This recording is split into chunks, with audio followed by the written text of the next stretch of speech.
certain will screw up everything and like go different ways, and it won't be what I expect at all. Oh, it sounds like us. Yeah, but I mean, I wouldn't be surprised if y'all certain will screw up everything and like go different. Okay.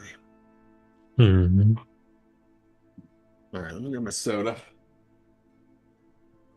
We say pop over here. You do? Yeah. Pop. You say pop in Yeah. This is why I love America. We're so close, it's so different. It's wonderful. We no, say Mhm. pop. they say pop in like the Midwest.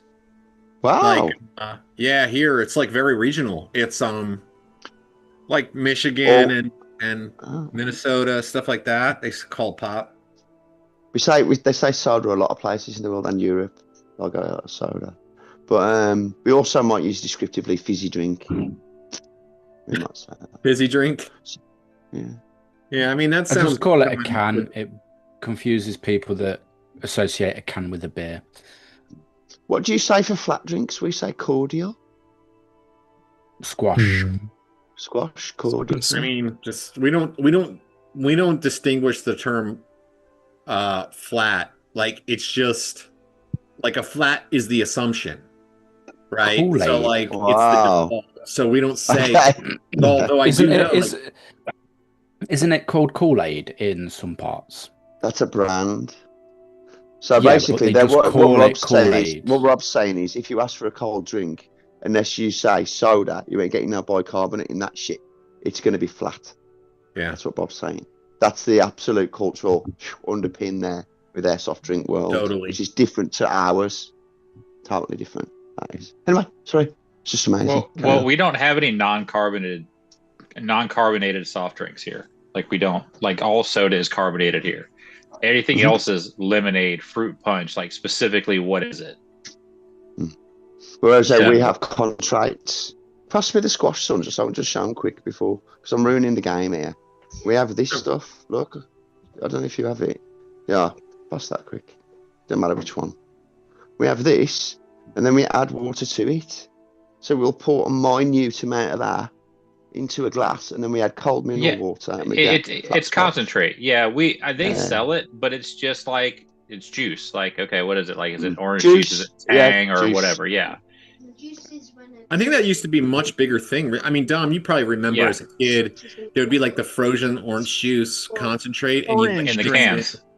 Yeah, I don't really Yeah. feel like they do that though much anymore. Do You you? know, some people do. Most people don't do it anymore. If you want like an orange flavored drink, you just buy an orange flavored drink.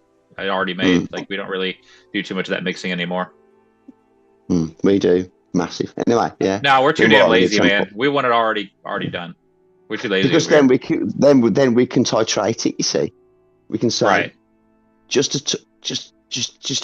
whiffle, just a tap, and other people are like, A whiffle? so, A whiffle? You say just a whiffle? Yeah, he It's like a doesn't speak smidgen. English with the rest of us. Fuck is a that? smidgen, yeah. Get a smidgen. I mean, a whiffle though sounds very British. It is. It sounds very British. It's like it sounds like it came from a guy that's got like patches on the elbows of his jacket. I'm just saying. Just a whiffle there if you pop. I'll get my Did I tweed. I'll Yeah, get my tweed exactly. on. Did I get that right? The tweed. All right. Well, hey, do you guys want to play some D&D here? Love to. Now let's just converse for the next 17 hours. I'd love to. I have to catch up. It's been that long. Sorry. Yeah, so yeah, let's catch up from last time. So things didn't go really well in the very beginning. So you arrived in the air node, the air elemental node, and you began at the sort of the peak of this spiraling peak mountain-ish thing right in the center, around which are literally like clouds were like floating around. The ceiling glowed with sort of a dusky light, I guess you might say. So there's some light, but it's not particularly bright. And in the distance, you could see numerous caverns heading in many directions. You did see some interesting things, and explored a little bit, but one of the eventually you decided to head into one of the caverns, and after doing so, you were confronted by a couple of grells that were hiding in the ceiling of that cavern that you went into. Grells being these sort of beaked brain creatures with tentacles. And unfortunately, the OG party member, Grey Ash, aka Black Smoke, was attacked by one of these things and obliterated quickly. Became unalive. Yeah, very quickly. I don't remember if any tears were shed. I was about to say, I did. Roland did shed a quiet tear. I mean, Grey Ash has been around for a long time. I've been traveling with him for months. So that happened, and Grey Ash is the one JB actually likes. But there's nothing. There was nothing to do but to continue on, and drink and carry on. Is what I did. All right. So you ended up moving sort of along the shelf up to the up to the north. In fact, you know what? I got to open up my Roll20. Wait. I've got my Roll20 on the pew. I'm in the kitchen, and my wife's watching fucking some shit American TV, hospital drama. Oh, I see. You got to say shit American TV, is it? It could be Canadian, mate. You've got to let everybody know. It was like British TV is just so fucking great. I mean, our hospital it's known around the world as being like the best. You know the kind. Beep. On the shelf. So yeah, you ended up heading up to the north. You followed along the shelf, and you encountered a dwarven woman, cousin of Tuctrin Boulderguard, Shelwyn Boulderguard. And not only did you encounter her, but you learned that a couple of other dwarves from Clan Boulderguard were still surviving. And more than that, they had made an alliance with some powerful creatures, which I'll discuss just in a second. But before that, she actually set you guys up with a number of Hirako Sphinxes, which are like sort of eagle-headed... Sphinx. What's up? Sphinx. Sphinx. I mean, yeah. I mean, I kind of wrote it wrong. So, but we're gonna go with that. We'll go with Sphinx. So there's eagle-headed, lion body flying creatures that you can ride, and they had been sort of somewhat domesticated, or at least made capable of riding. And you all boarded on and flew to the north of the cavern, through essentially a wall of fog, so thick that you really couldn't see the entrance that it was obscuring, and emerged into an incredibly large cavern, occupied by not only two other dwarves, Nogard Boulderguard and Ramfin Boulderguard, but also 4 cloud giants. 3 of the cloud giants are male. 1 is female. The female Fulleth speaks common, and you were able to interact with her a bit, and Shelwyn acted as sort of an interpreter. And I could understand them, couldn't I, with the helmet? Yeah, you could understand them. That's right. You could understand them. And they were in discussion heavily whether to boot us or aid us. Yeah, they were discussing that, and they decided, and Fulleth got you at least a night of respite, to patch up your wounds, get some rest, and then get your noses into your spell books or in time to meditate and pray to your gods, and generally just recuperate. Maybe tell a few stories around the campfire about your departed. Wasn't that when that dwarf from Georgia, went and told us everything that had happened, and we went. Yeah, Nogard Boulder had told you he was from Georgia. What? Yeah, it sounded like he was in Georgia for me, but I'm English, so I don't know where Georgia is even in America. But it sounded Georgian. from Georgia. Georgia's southeast. Love it. Yeah, Georgia's in the southeast. I know. You're talking about like the country, Georgia. No, I meant your state. The accent. I mean, I'm not from here. Can it be Georgian, please? So anyway, yeah, I'm not from here either. The Cloud Giants had had sort of set this place up as home, and you could tell that they had been here for some time. There was a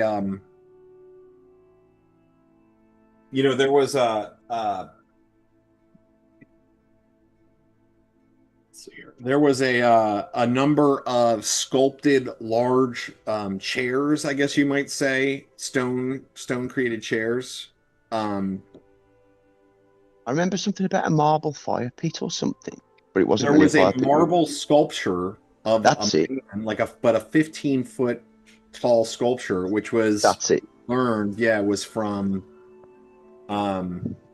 created by Fulleth. Fulleth is a sculptor, and she sculpted the chairs, and she sculpted that, and then there's a few other like accoutrements. Maybe I should kind of read this description again just to give you a really full. Let's see here. All right, so yeah, this area is well appointed with large bear skins and other furs covering the floor, and several stretched hides about the walls. 4 enormous slabs of rock are here, liberally covered with furs and cloaks. A low brass brazier warms the area somewhat and gives off a spicy-smelling smoke. 4 giant humanoids are here, nearly 24 feet tall each. These giants have pale skin, silvery blue hair, and violet eyes. They are dressed in fine robes and are slender but muscular. 1 giant, a female, we know to be Fulleth, wears a golden choker with a dangling diamond-shaped charm over her robes. The others are bedeckled in gold and blue rings, and they each have enormous morning stars as weapons. Actually, I should have mentioned that. I don't know if I mentioned that last.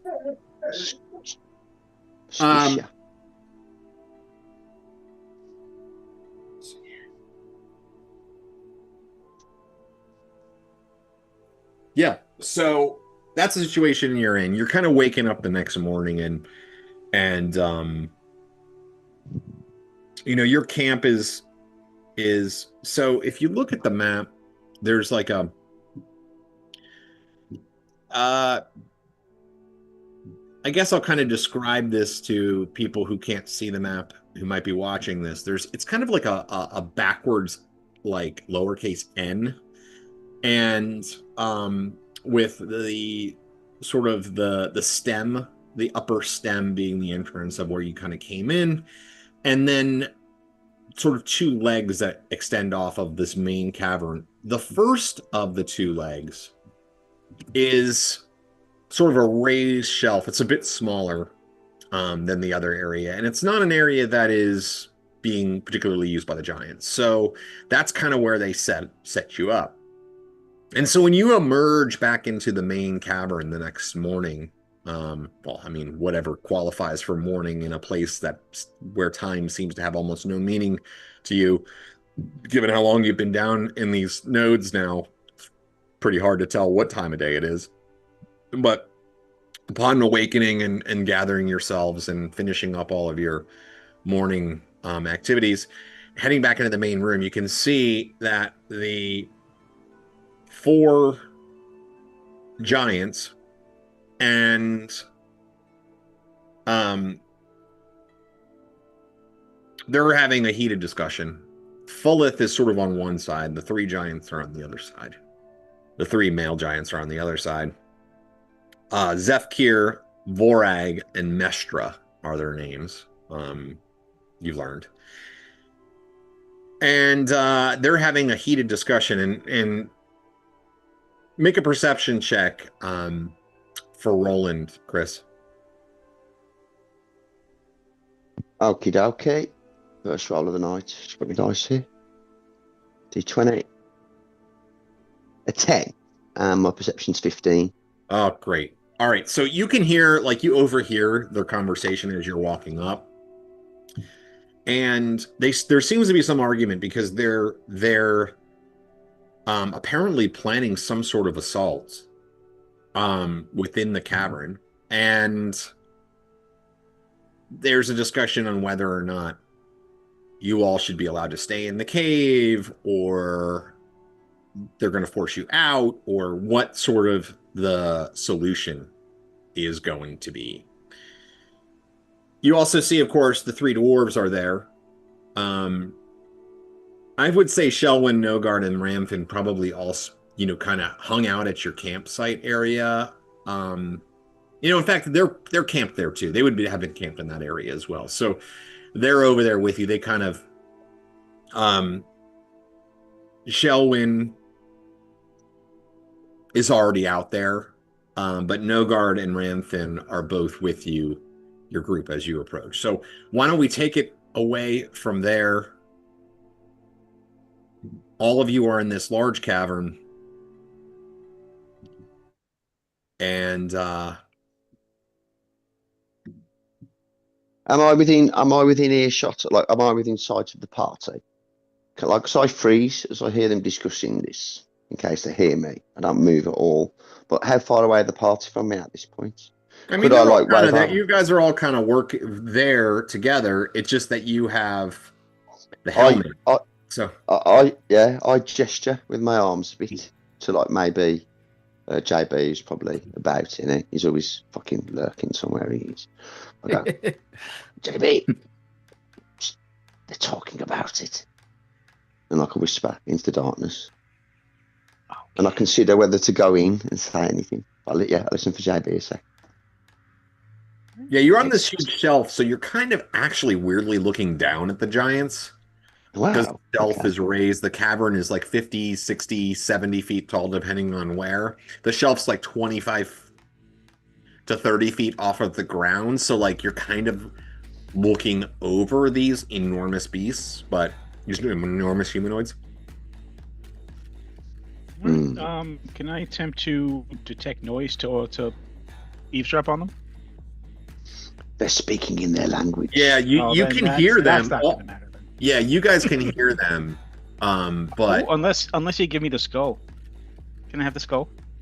Do you mean the helmet? The helmet. No. Yeah. I push away into the air where I think he is. Gimme. Go back and fetch Tutran. I mean, you are all there. I mean, unless somebody doesn't want to be there specifically, I'm assuming you're all kind of there. I wave Tutran over and I say to him, like, Tutran, they are discussing what to do, whether to go onwards to fight somewhere or to evacuate us. I think we should make our situation known to them properly, though I am probably best not the man for this job. With our numbers low and you with the best temperament and dwarven friends, maybe it is you that should suggest we will assist them for their aid. What do you think? What does everybody think, in fact? That makes sense. Why don't we just tell them what we're here to do?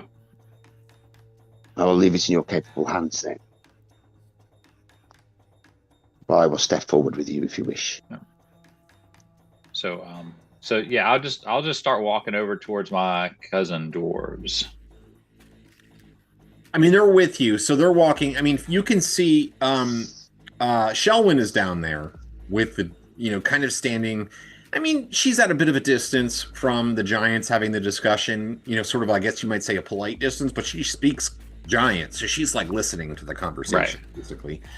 You notice now as you kind of like start to approach that kind of near to where Shelwyn is another humanoid, smaller, more your own sizes. David, why don't you go ahead and describe Ulrich for us? Ulrich is an old man holding himself up with a large spear made from like 3 branches twined together with like glassy obsidian tip in thick furs and leather armor in the pattern of like leaves and stuff.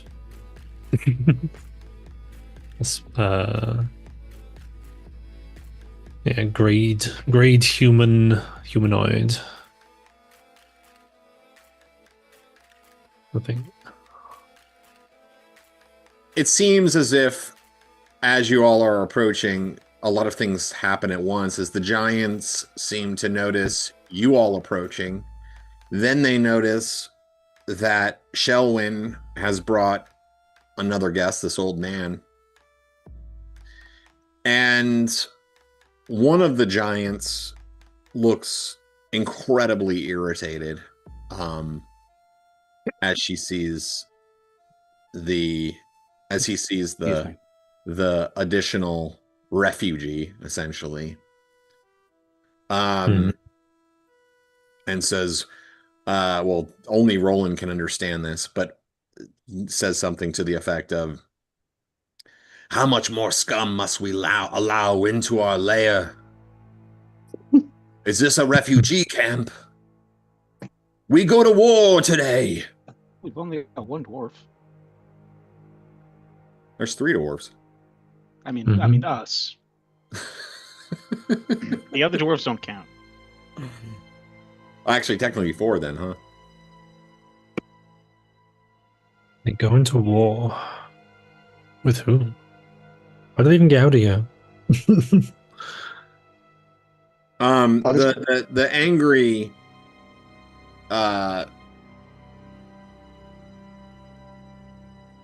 the angry cloud giant, furrows his brow and just shakes his head, and he goes and sits down in one of the chairs, and 2 of the others move over with him, leaving only Fullith. And Fullith kind of moves over closer to where Shelwyn is, and speaks once more in the common tongue, because she's been speaking a bit of common, and says, "I'm sorry that you had to see that." He says, "Our leader, Zefkir, he is apprehensive. We have been at war with the white dragons to the south for who knows how long. And today is the day where we will make an assault where either we will win or they will win. It is time."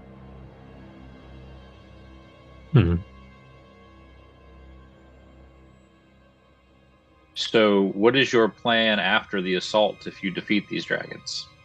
Just to live here, or? We intend to take this place, rid it of evil. There is a pestilence in this place. We have been unable to escape it, but that pestilence comes first and foremost from these dragons. Everything they touch is filled with evil. Surely there are other things here which are of evil nature, but those things are mostly mindless. They move without purpose. Their instincts are evil. I didn't come here. These things, these white dragons, they are more than that. They're predators. They delight in pain. Before any of you came here, there was another of our members, Vlemnir. Vlemnir was killed by these dragons.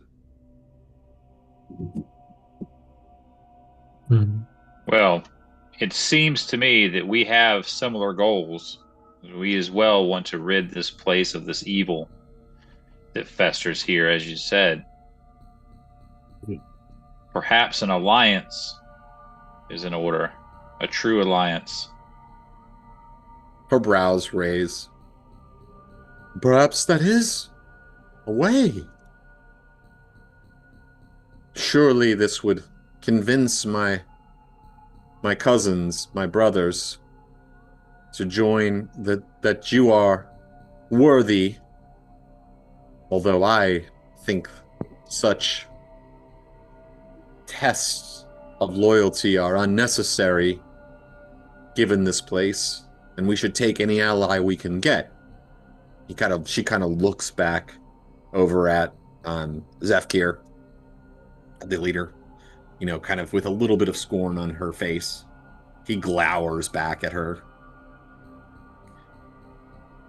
Oh, excuse me. I should have... I shout out. I interrupt. I shout out. He has the balls to call us scum. Yet we have come here and done more damage to the temple within and without.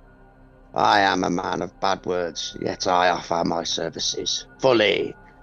The man, the Tuchan here has already slain 2 dragons. Surely this should stand us in your stead. Let us show you that we intend to also rid the temple of its worth and its ability to do such things. She says, it is not I who needs convincing, but if you're willing to put yourself forward, certainly that will go a long way to help. I will address that to my brothers here, but first, allow me to introduce you to this. She says, but first, Shelwyn has brought us another guest. And Shelwyn speaks up and says, yes, I was waiting for the chance to introduce this man, Ulrich, another refugee, another adventurer, I believe. Scooped him up from within the cavern, brought him here just like I've brought you. Perhaps he can join our cause as well. Perhaps. You said you faced the temple already. You've done it, Tom? What have you done? What do you know of this temple? We have slain dragons and all manner of evil that have lived here, both evil wizard and priest, monster and dragon alike. We've collected its relics in an attempt to finally destroy the evil of this temple once and for all. Yes, we are nearly at our completion. And we destroyed the upper lair.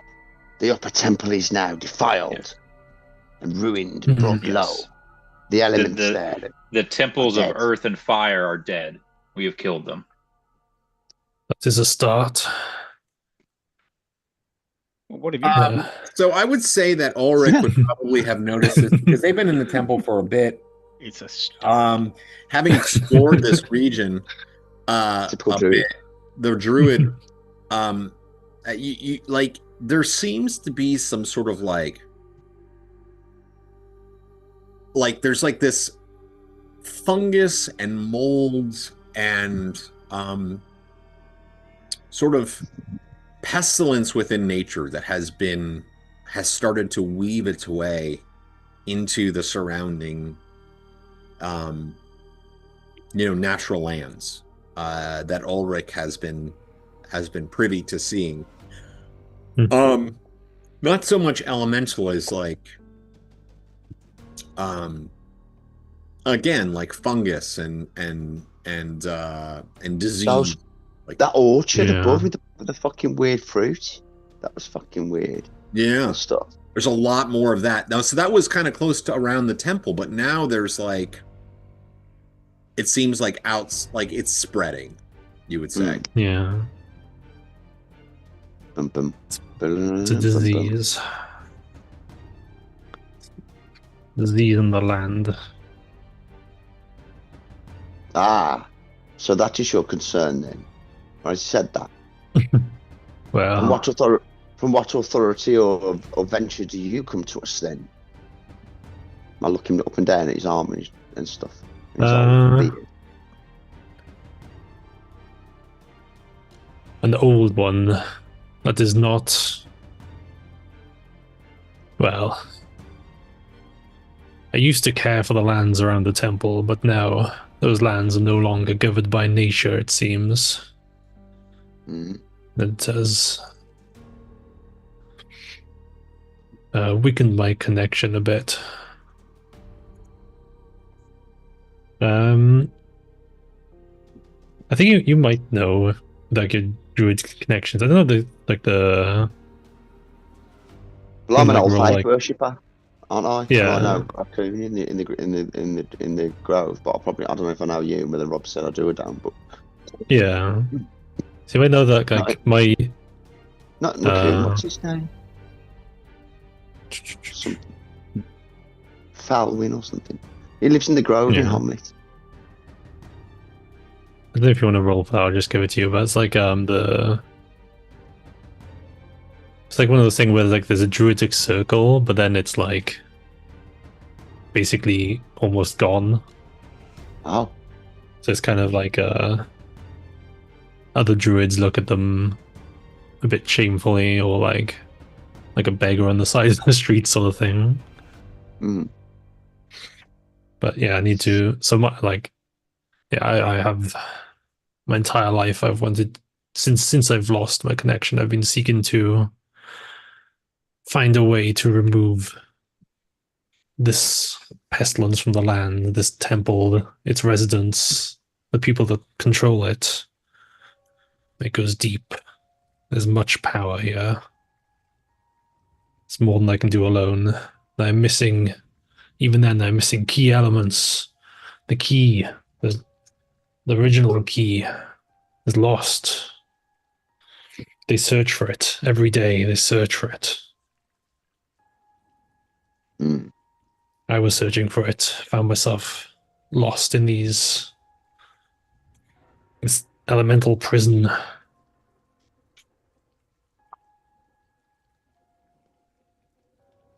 Well then, you should stand with us. I believe I should. Have you heard of the key? I look around it. With us. We have. Do you know if they found it? I've been here for a while. I hope not all is lost. It's a work in progress, but all is not lost.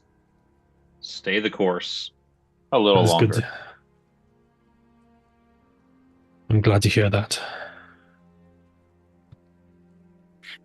And Rob, I look over at the other dwarves and I just ask them in Dwarven, will you be assisting these giants in their attack on these dragons?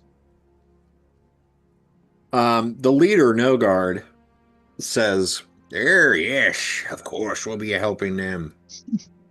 Good. We have 8 mounts. There's enough for everyone, if all of you want to help.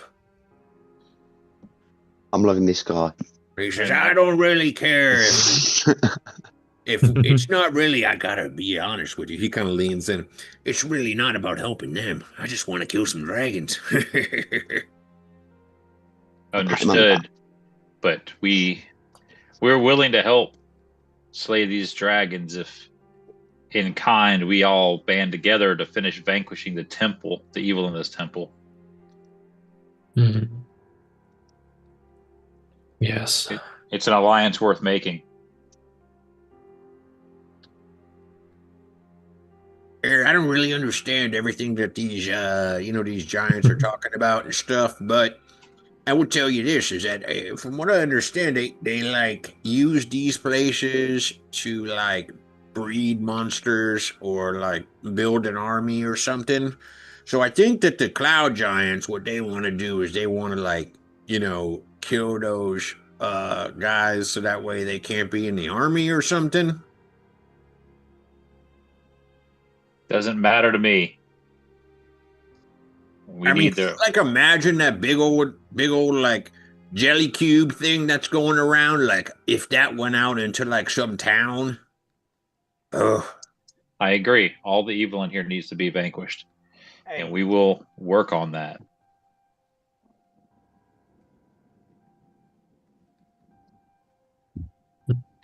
So I just turned to everybody. Are we all in agreement of an alliance if it's possible? Certainly. Sure. The third gym may be with these dragons as well. Most probably, the giants don't already have it. I have not seen it on them. Does one of the spare dwarves want to come along with us as a helping hand? Wink, wink. Well, if we all go together in force and slay these dragons, perhaps we all continue in force and just finish with this temple. Finish killing the evil in this temple. There's no plainer way to say it. Okay. Benefits everyone here. I think I would fly in on one of those flying things. They are rather amazing. Yes. I pat it. I must have one of these. I wonder how much they are to purchase. I just turn to the dwarf and say, well, we're in agreement. Let's form an alliance. Hey, Shelwyn, can you like translate for them? Bring this. Maybe we can get. Forlith, can you bring? Let's have a conversation. And the cloud giant Forlith, the woman, and she kind of acts as sort of she takes the lead on walking all of you over to the circle of giants that are sitting in this chair, these three chairs, I guess, these three enormous stone chairs. And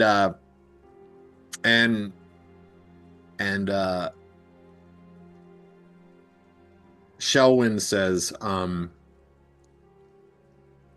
Fullith says, I can translate for you. Tell me what you wish to tell our leader, Zefkir. Zefkir. I will tell him, Zefkir, I believe that our purposes here in this temple are aligning. We should form an alliance, and we can assist you in slaying these evil dragons, ridding more evil from this temple, and then hopefully you'll see that our intentions here are true, and then in kind, we can continue with our joined forces to sweep through this temple and destroy all the remaining evil, destroy the remaining elemental nodes and whatever is controlling this place, and finish this for good. Together is going to be the only way.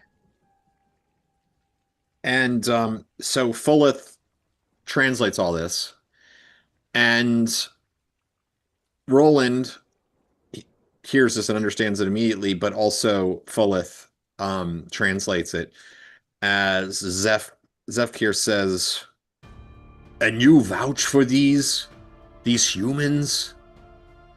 And Fullith, again, she translates it, but then she says, in giant, she says, I vouch for them. And go ahead and, I don't know, make a charisma check. Let's see how this goes. Oh boy. I mean, my charisma's not bad. I got a 15 charisma. That's really good. That's not bad. That's awesome. 15 on the dot. Right on the dot. On the dot. Zefkir seems to not great. Consider for a moment, and then a broad smile comes across his face, and he nods. And for those who can understand him, he says, "We have an agreement. Then we will attack the dragons this day."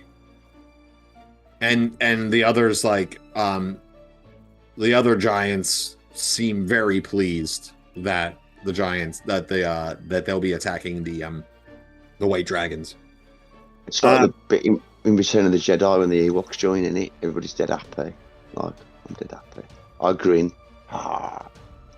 Yeah, and there's some, patting on the back, although, amongst the giants, I don't know if none of them pat you on the back, otherwise you would probably take 46 damage or some shit. That would be terrible. Like somebody gets squashed. We lost one of our members. But they definitely seem intrigued and happy about it. And the three males get up and they begin to do their preparations while Fulleth and the three dwarves kind of, hang out with you, I guess you might say. And Shelwyn and Ramfin are sort of they talk for a bit to Nogard, and an agreement is made for them to go get the Sphinxes, and so they head out to start bringing the Sphinxes over for everybody to have their mounts, and then Nogard and Fulleth and the group of you remain, and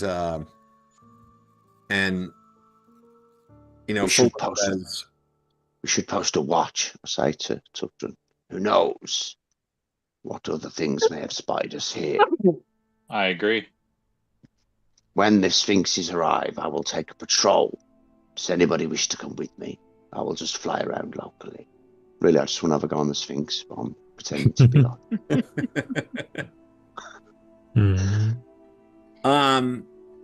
Yeah, so the so Fulleth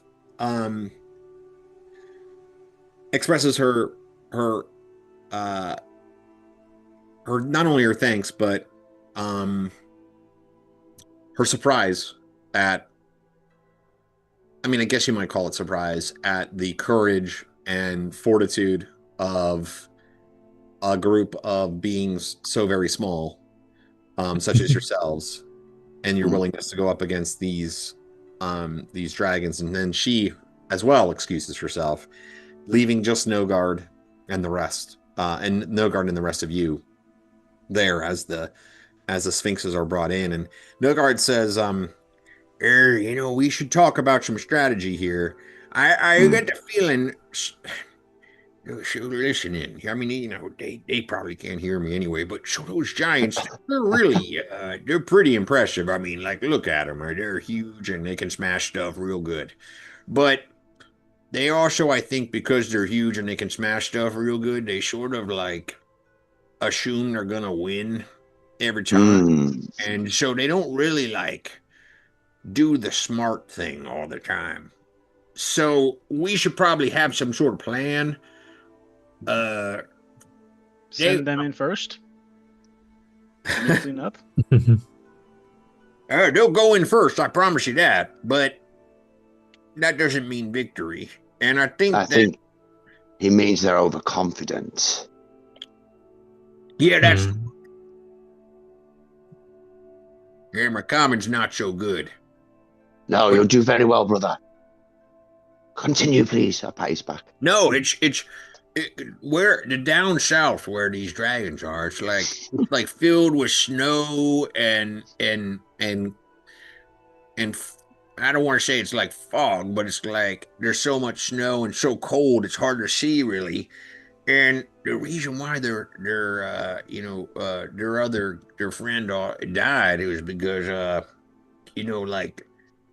like these dragons, they just come right out of the fog and the snow and they just attack and then they go flying off and they just keep doing that, and it's real hard to like get a grip on them.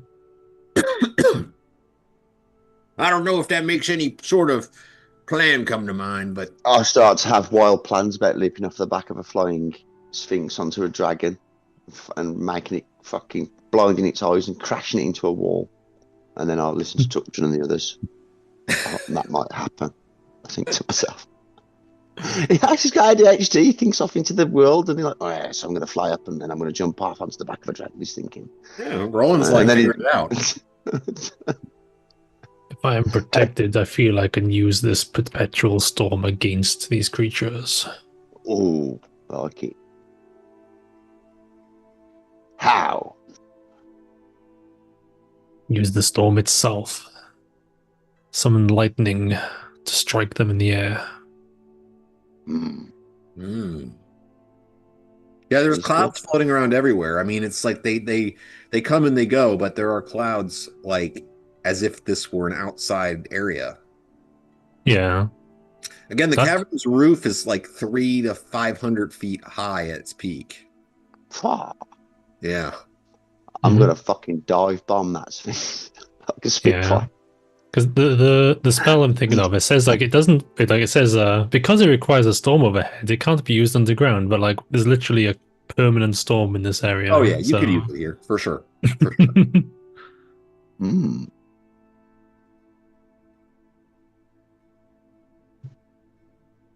Well, like I say, I'm willing to lead an aerial attack. Maybe I could attack and feint, I say, or something. Try and draw them out. And down or something. And then use the storm. How about that? Shrug. We need a way to drive them to the ground. Aye. Well, the storm will not care if they're in the air or not. It'll strike them nonetheless. Do we know where they sleep? Or where their lair is? They're dragons. They keep treasure. Keep a hoard. It wouldn't keep it in a large open area. And there is rumor of this fungus about them as well. Is there not? That worries me. Imagine that. Yes, dragons and fungus does not sound right. It's not natural.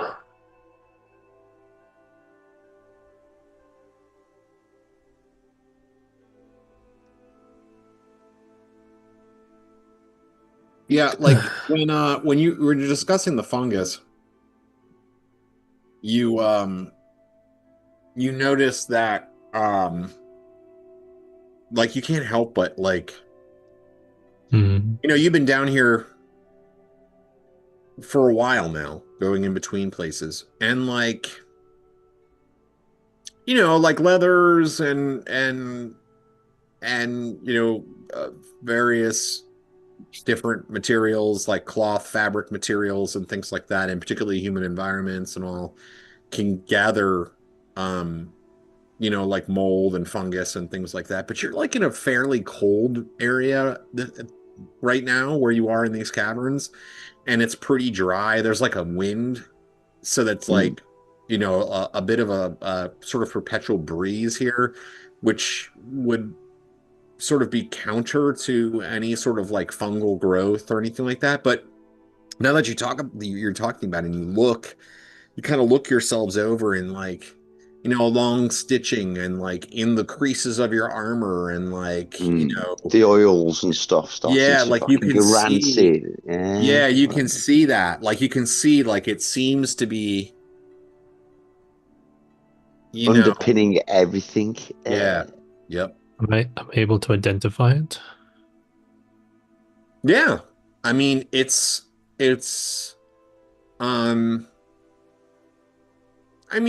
different types of like normal fungus, I guess you might say, the kind of stuff that would normally like appear on this, like normal house and forest kind of like funguses and molds, like nothing crazy, nothing like particularly dangerous, although there are lichens and grey molds and shit like that. Yeah. There are the like run rampant, it could certainly become dangerous. But it's fairly mundane at this scale. But I mean, you certainly have heard of and probably even seen and encountered like literally like living molds or molds that are and funguses that are deadly and will like do everything in their power to try to like kill you like deliberately. So It certainly that being druid training, that wouldn't it? That being proper druid training. Yeah, for sure. I mean, especially having spent time in this region. Yeah, that's another thing. That's your speciality, isn't it? Fucking hell. Yeah. So it'd be like what? These mushrooms, well, they appear normal, but their growth clearly is not. You must instruct us which way is best to fight each one. I hear some are best not to use flames on some and best to use flames on others. How could I know such a fucking thing? Flames usually work on most. It's the safest bet. It destroys everything else as well, but it will regrow. When in doubt, kill it with fire. Makes sense to me. So then, I will use one of the sphinxes and fly about and try and lure one down. Agreed? Does anybody else wish to fly with me? I'll go with you. Can you ride pillion and shoot shit while I fly That's a fucking... That's my thinking. Let's fucking have some of that. Yeah. Doctrine? I would stay with my Dwarven cousins. If we were able to get one to land, we can take care of it. And you hide yourself. I have magic that will help us. Could you hide yourself in a location within the ground that I could lure them to? That's what I'm hoping. We could set some kind of trap. Maybe the dragon will chase you, or it will land from the storm. Whatever the play is, and then we can ambush it. Do you have a way to maybe camouflage yourself amongst the rock with your spells, or maybe? I don't, but it shouldn't be too difficult. So it is agreed then. Some kind of camouflage or hiding waiting on the ground with the ground forces. I'll speak with my cousins. I'm sure they have some way of hiding themselves. They survived down here this long. Very well. We will need more healing before the fight. I look around at the different people. I'm battered. I'm at half hit. I was at 7 hit points when I got here. Me rested. I'm at I'm 44 now. I'd rarely say my exact hit points, but as if we're going into mega battle, I'm at half hit. Or just out. This is the night before. We're going to be resting before the battle, yes.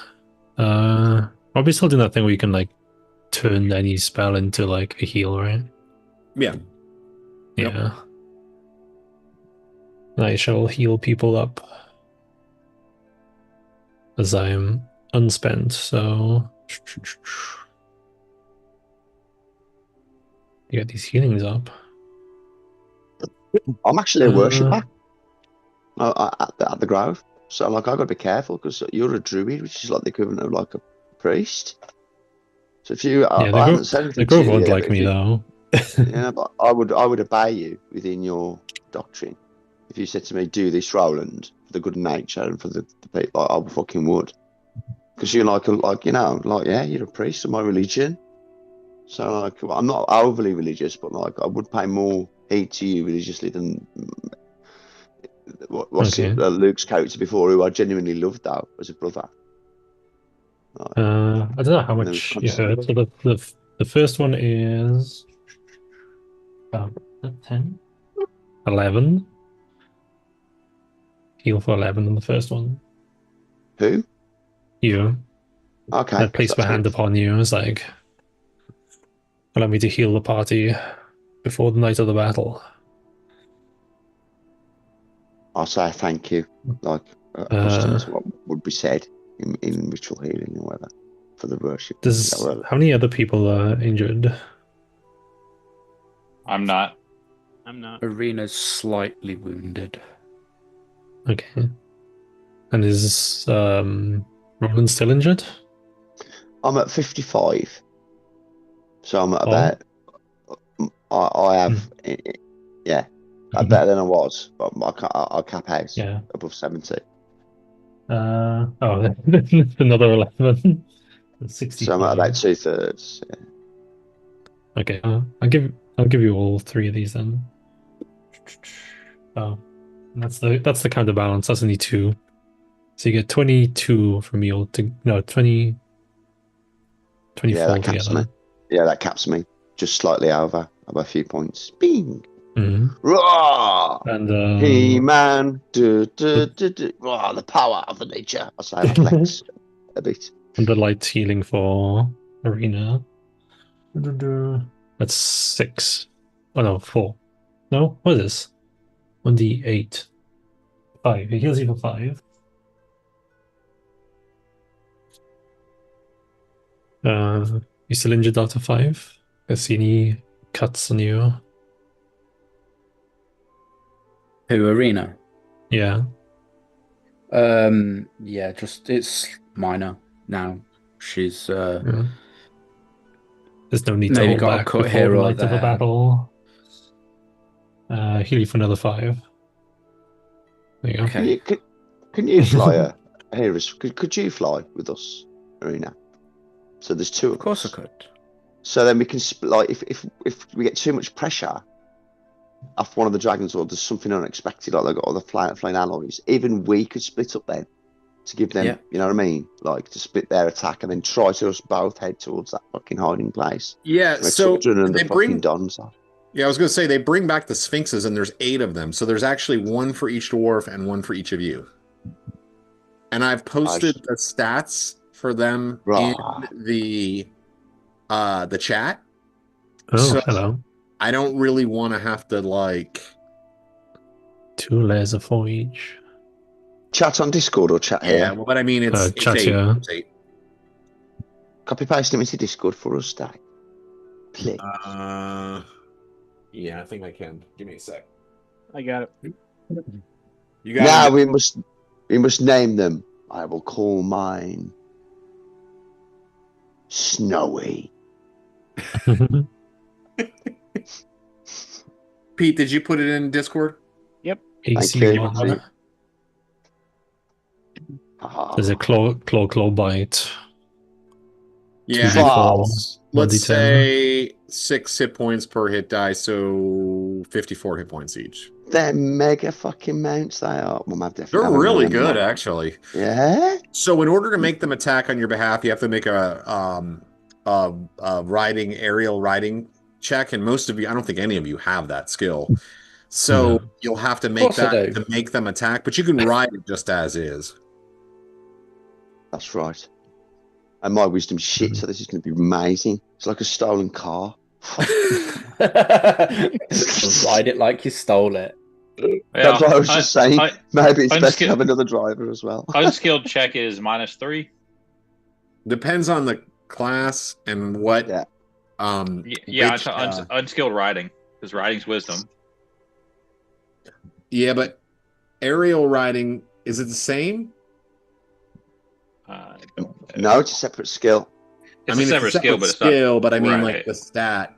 If you had riding land base, you could be kind and do like a jack of all trades thing and make it less of a debuff, because there must be some. Let's see. But it's on you, Bob. I ain't bothered, man. I'm going to ride it even if I can only roll a 3 to fucking get what I want. Riding airborne. Okay.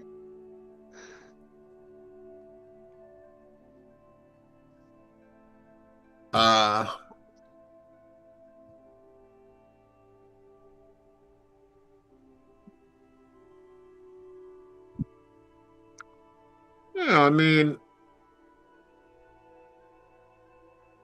excuse me. You can read it, the description of it, but basically, like, to do crazy shit, you got to make a stat check, and if you're riding the mount without holding onto the mount, and you get hit, you have to make a proficiency check not to fall off. Time to tie the elf. So, like, if you're using both hands, you can use both hands actually, and you're holding onto it like with your legs, you know, then you're making a proficiency check if you get hit. Well, if you're using one hand, you can still attack with one hand. Nah, I'm just gonna fly mine like a nut and hope that the fucking Welf shoots some stuff out. You're gonna fly yours like a Roland, I think is what. On second thought, I will not be going with Roland on this aerial adventure because it's gonna be difficult enough to hold on with 2 hands. But if I'm gonna be covering him, I'm not holding on with no hands. Come, I command you. Come with me. I will Who punch you you in love. the face.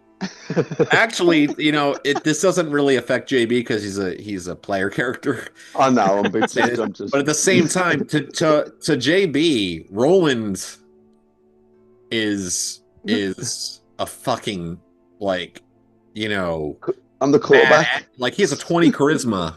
To JB, Roland has a 20 charisma because the evil character, the evil characters. But he's still funny. a human. You do as you He please. is a human, but he is the most fucking.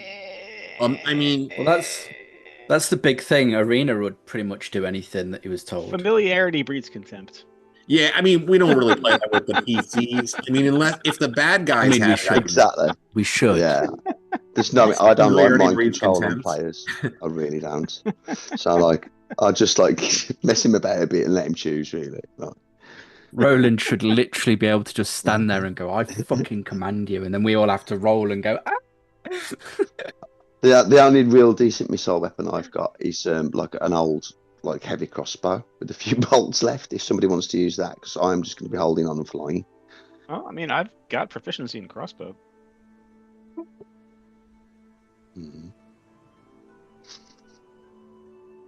Well, I was just thinking you were going to use your bow. I was. Yeah, And strap that you. is true. Can't we strap you in? Just tie you on. I suppose, but then if the thing gets shot down and dies, I'm. Then you strapped can to it. cunningly cut yourself free with your dagger of poison and backflip off. Anyway, just saying. Haven't you got rope use? So you could entangle yourself nicely and then I cut do it, have my then- rope of entanglement. That's true.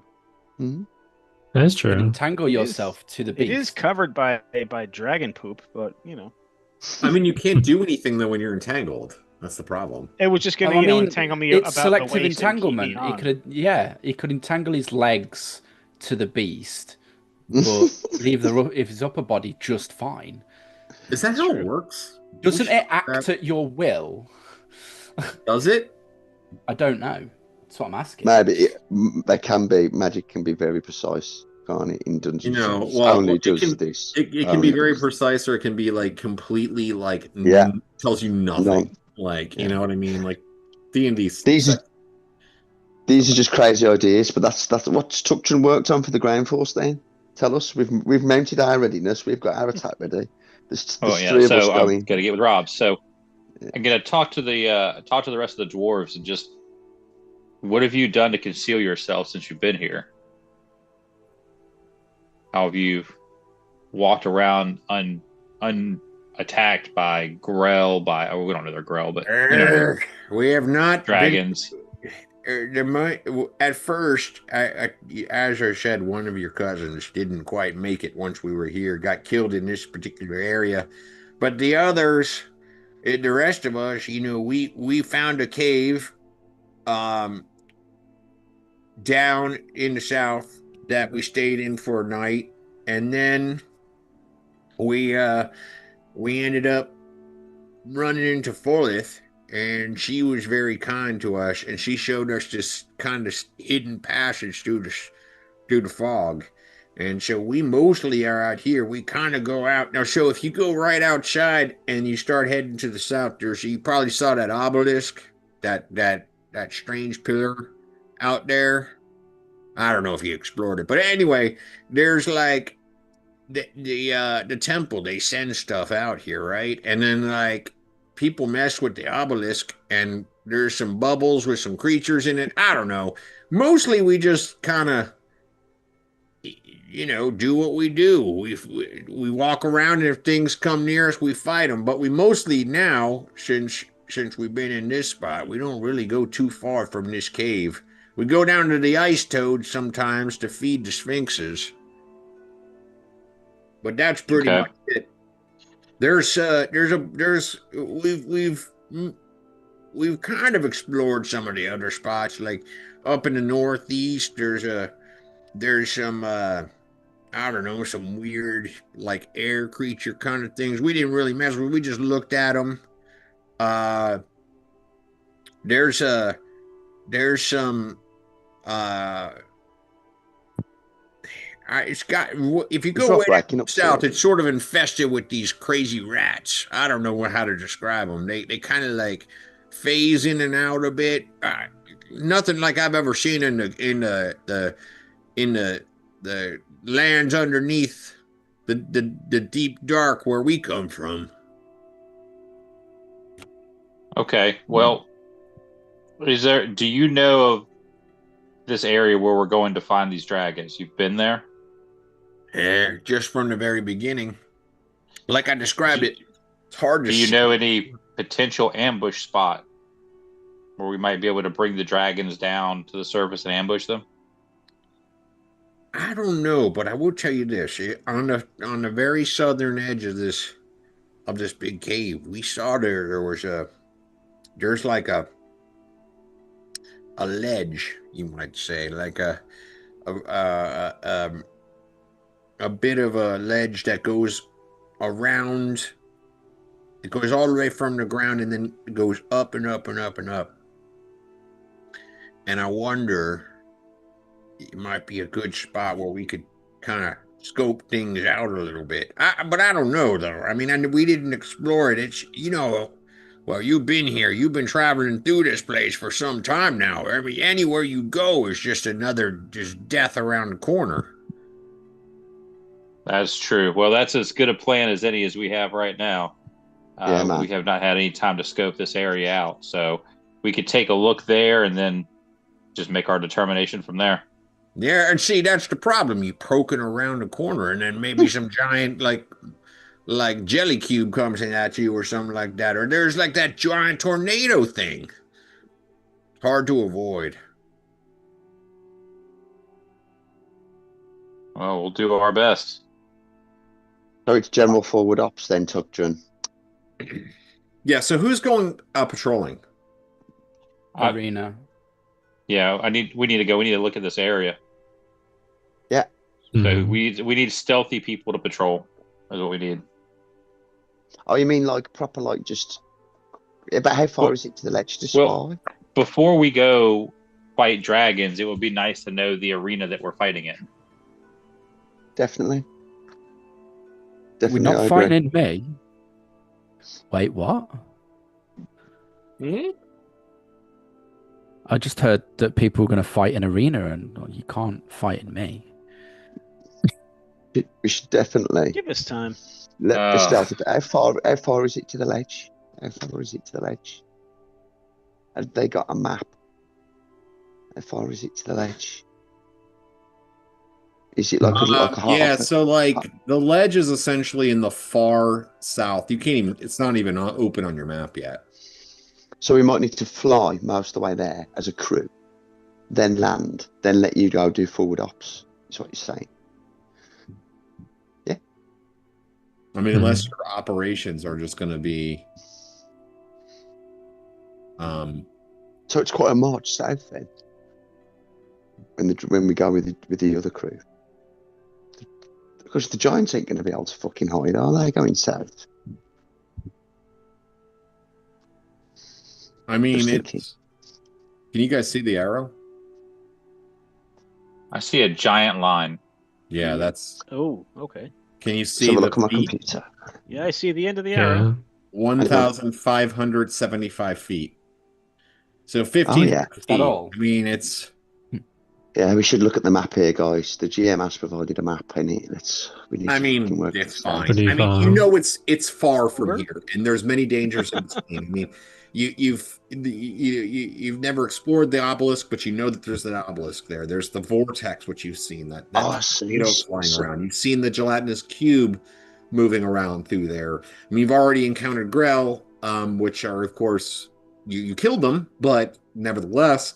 And then, of course, Nogard has described some sort of rat-like creatures which have some sort of phasing ability, as he describes it. So, however you want to proceed is fine by me. Fucking hell, the scout crew ain't going to make it all the way down there on their own, are they? To spy. No, that's a lot. That's a long distance and a lot of potential danger. We just need to.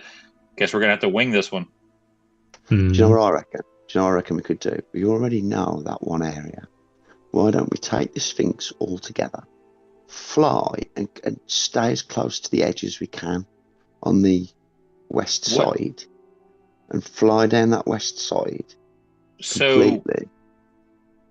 And then look at camping there somewhere by the hill. Camping like here. Like try and get to like somewhere here maybe with the fucking griffins. And then let people wander around and guard them, do forward ops shit. I don't know, man. What do you think? I'm curious to what the giants' plan of attack is. Are the giants aren't riding on these things, are they? Oh no, I mean they're giants. Yeah, I didn't think so. So what is these their things plan? land on giant shoulders, right? So what's the plan to reach the dragons? What are the giants' plan to reach the dragons? I mean, I bet their plan is to sprint. So I mean, essentially, they plan on moving as quickly as they can along the western, I guess you might say, edge. That's what I said. Along to the south, and then once they reach the region, it appears as though they're going to call the dragons out. Cool. Let's do it. Let's see what happens. Under the cover of giants. The more people that we get to come with us, the better chance we have at not being the ones that the dragons kill.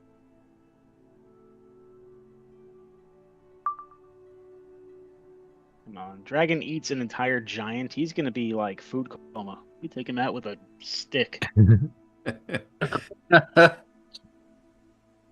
I imagine giant would be rather chewy. Rob, I practice flying the hippogriff, or whatever it's called, the Sphinx. I practice for a bit before we go, so I'm not a complete. I'll go to the toilet. Great idea.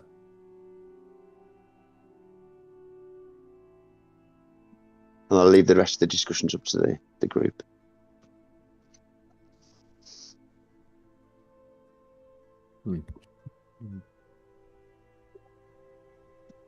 Come, Snowy.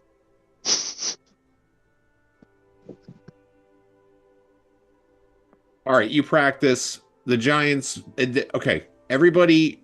Have you got your tactics all? I mean, your spells and everything. Yeah, as good as I can have them.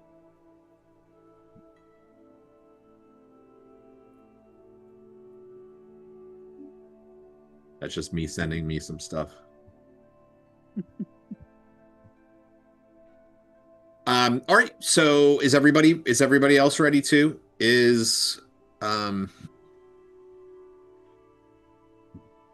got all of Ulrich's spells worked out, David? I got all JB spells worked out. Well, David has just reappeared. What? Did you change your hair color, David? Yeah, it was a while ago. Okay. I'm not very observant. Yeah, it's because I've been small. Yeah, you've been very. You're like this, the tiniest little thing on this screen. Like you're like that big.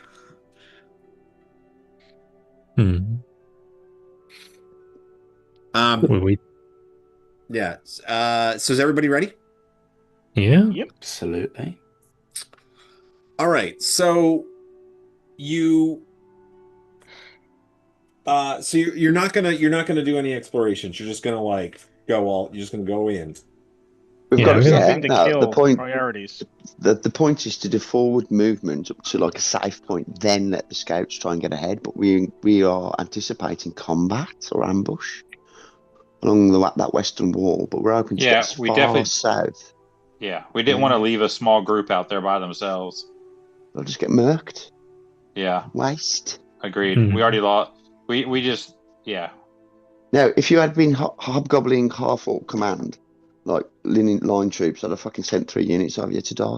But no, you're my friends. All right, so describe to me. So the giants prep themselves up, and they're covered in these they kind of cover themselves in these skins. They've got these morning stars that hang by their sides. They're massive and formidable. You certainly wouldn't want to be on the other end of one of those morning stars. Holy shit. They look ready for battle. They,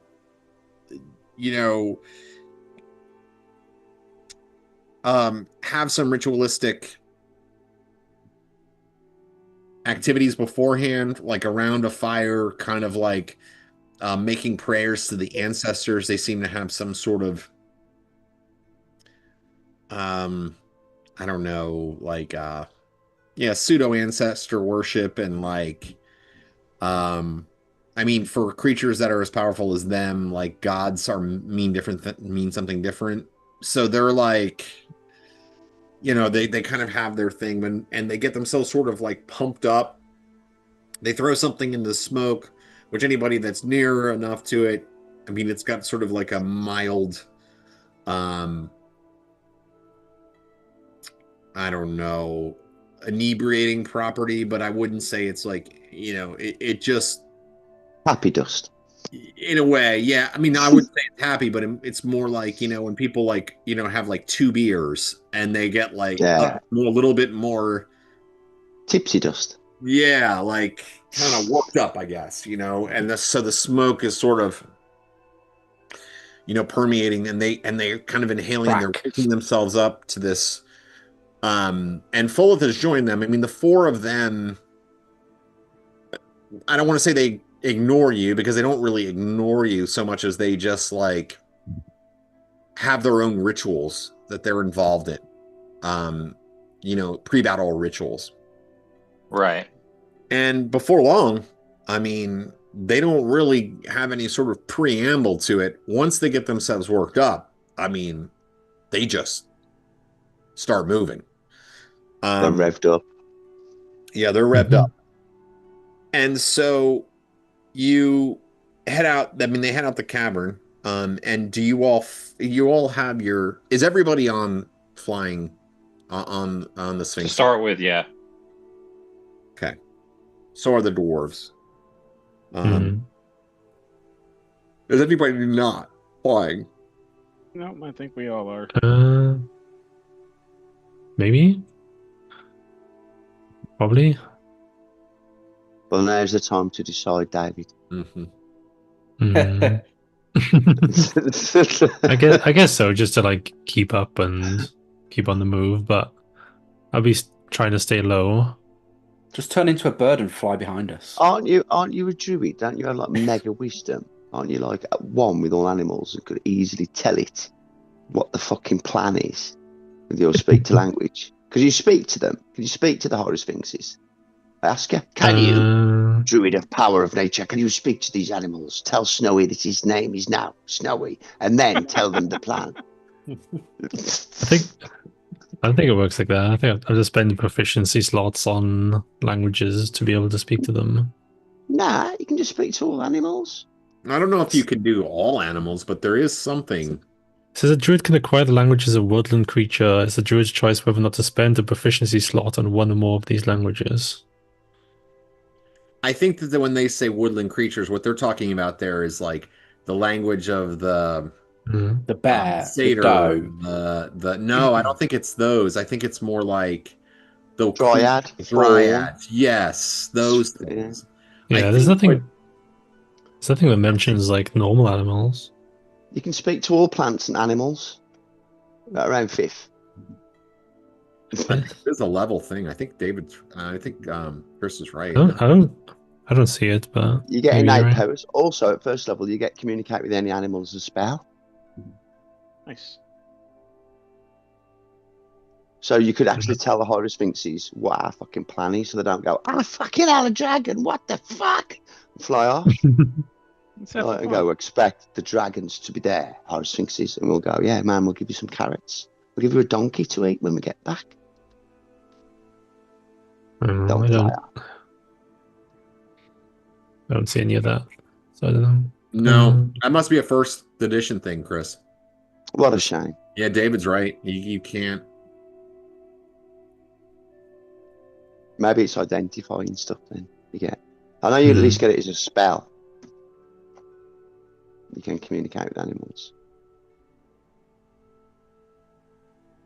If not, then I'm wrong. But it was a cool idea. Cool idea.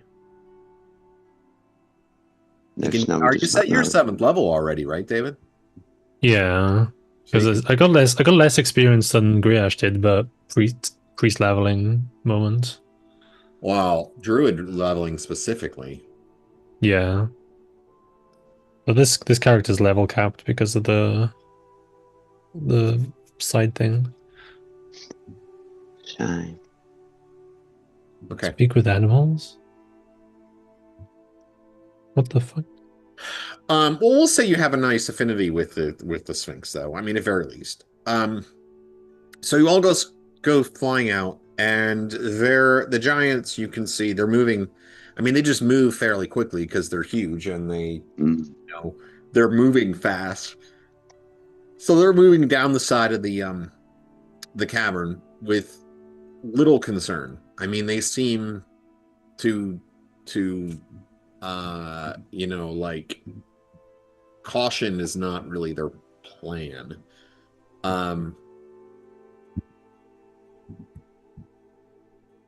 So let's kind of open up a little bit more for you. Yeah, they're hardly likely to be worried, are they? When most things are like ants. Yeah, it's you are like the buzzing of flies to me. Yeah. An irritant swat. Gone. Sorry. More No, stuffs. his name is Tuctrin. Idiot. Dun, dun. Dun, dun, dun. This is a great pizza plan. Pizza. Yeah. Pizza. Who would have pizza? You can't plan fully because too much stuff happens.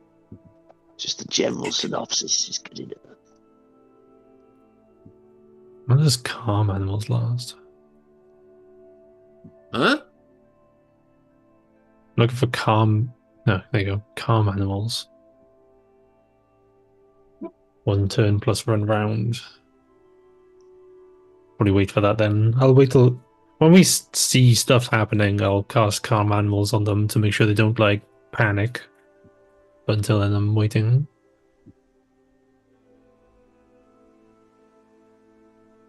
All right. So, spook them. Spooky. You're moving along the passageway. I mean, the cavern. The giants are sort of, they're stomping down the way, and and as you are doing so, the spiral peak is to your left, and you're flying about. Everybody roll a perception check. Oh, aerial fight. Let's have a look. D20. Oh, I failed. Made it by 1. D20. We have 16. yet to unpack die. Shit. I failed by 1. I failed by a lot. I rolled 18. Oh my god, the blonde crew. 11. Rolled a 7, so if that's a miss, then I'm fucked. What's your perception? What's Arena's perception, Luke? 12. So I'm good. All right, so Luke, Arena made it by more than 4, and then JB was the only other one who made it at all. Is that right? Looks that way. So it's all right. The so I seem to be missing. Oh, I'm not missing die. They're in a box, not in a bag.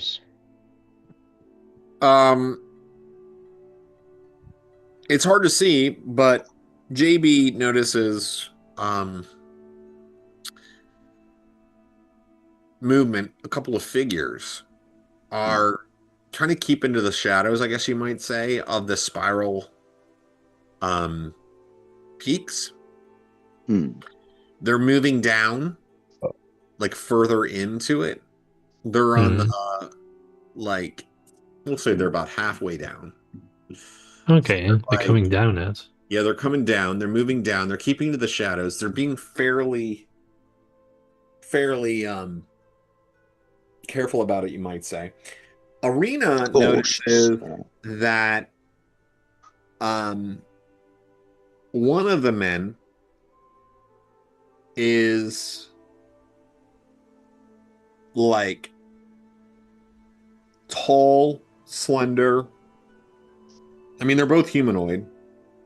You potentially humans or half elves, something like that. You'd probably say more like you made it by 5. Probably more human or half elf. They have that stockier build, but they're human shaped, and one is really tall and kind of lanky. He's got like black leather armor on. Black, all sort of black clothing on. He's keeping to the shadows. His companion is shadows badly. Also a human. But he is, rather than tall and lanky, he's very fat, very heavy. Is this the fat man? You don't see him. Only Arena can really see who they are. Do I recognize any of them?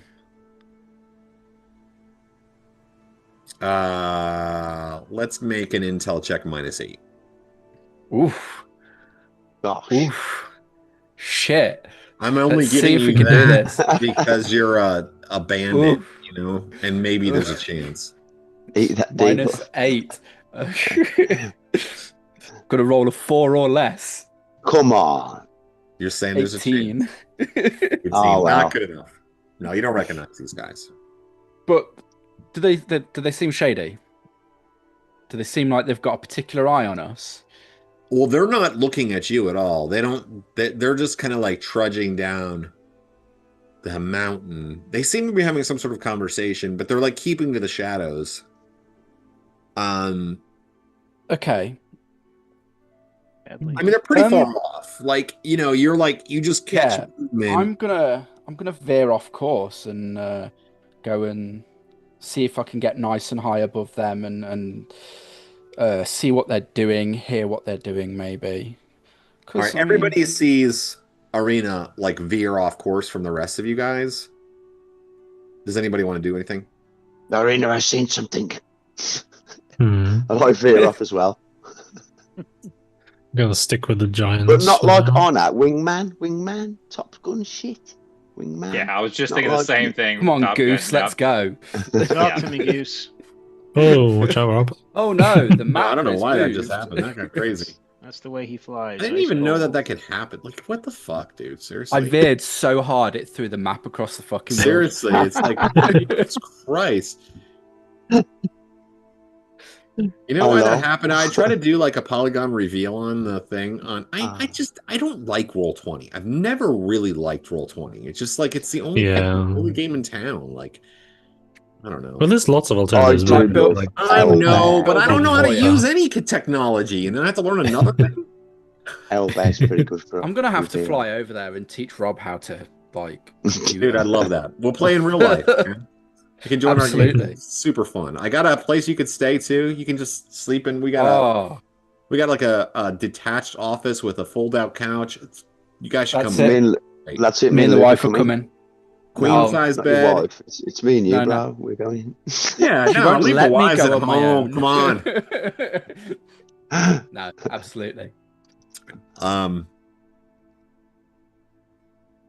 Yeah, so you go flying off. Roland goes flying off with Arena. Who else is going? Or is it just the Roland and Arena? They're on their own. I mean, if it was Tarkus, I'd have called out to Roland, and Roland would have followed anyway. But it's not Roland; it's Arena. So I'm fucking going. Fair crap, bro. I like fly after you the round later. Like watch you fly off for a round and go, oh. And then I fly after you, so I'm one round behind you, kind of thing.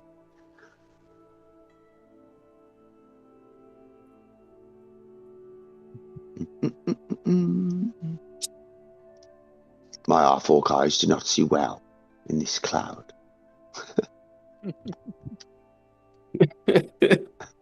Everybody's favourite half-orc, Roland Ravensblood. The non-half-orc. Yeah. The non-half-orc. He needs to go back and see his granddad at some point and find out only his granddad was a half. All right, so Roland and Arena go flying off, and something else is going to happen with the rest of you while this happens. So you guys go flying off, and getting closer. You're kind of doing a bit of reconnaissance. One of them, the fat guy, he points his finger like up at you, like as you're flying. Like obviously he's seen you, and the two of them kind of like because we're awesome. put their backs to the wall, like they are. I don't want to say they're hiding, but like because you can still see them, but they're like taking cover. Hiding badly. Well, they don't seem to have noticed that we're here, right? I mean, literally pointing up at you. Oh, Just sorry. Pointing. Yeah. Well, my apologies. Literally just described the guy pointing at you. Sorry. Yeah. Okay. So we're spotted, and it's all Roland's fault. Chris, why don't you go ahead and make a? I'll say make an intel -4 to see if these guys are. Let's have a look at my character sheet. Int 9, -4, 5 or less, D28. 13. Yes, pancakes. I think I'll eat pancakes later. Sorry, I failed badly. Yeah, so I mean, you can see them. They don't, are when you notice that they notice you, what do you do? What do they look like again, Bob? One of them is tall, lanky, tall and skinny. Like 6.5 feet tall, skinny, human, clearly, or maybe half elf, I guess. They're both wearing leather armor. Well, actually, one of them's wearing chain, but it has sort of like leathers over top. The other guy's got leather armor. They have weapons. You can see like daggers, short sword. And hood's drawn, the hood's sort of drawn up. I mean, it's on their head, but it's not like keeping their faces in shadow. I would say Roland and Arena both would identify the characteristic features of bandits. But neither one of you would necessarily qualify them as inexperienced. Like both of them they're not acting like they're, I mean, even Jer, but like all of the like they're not just like some rando humans that in here. There's only 2 of them. There's 2 of them.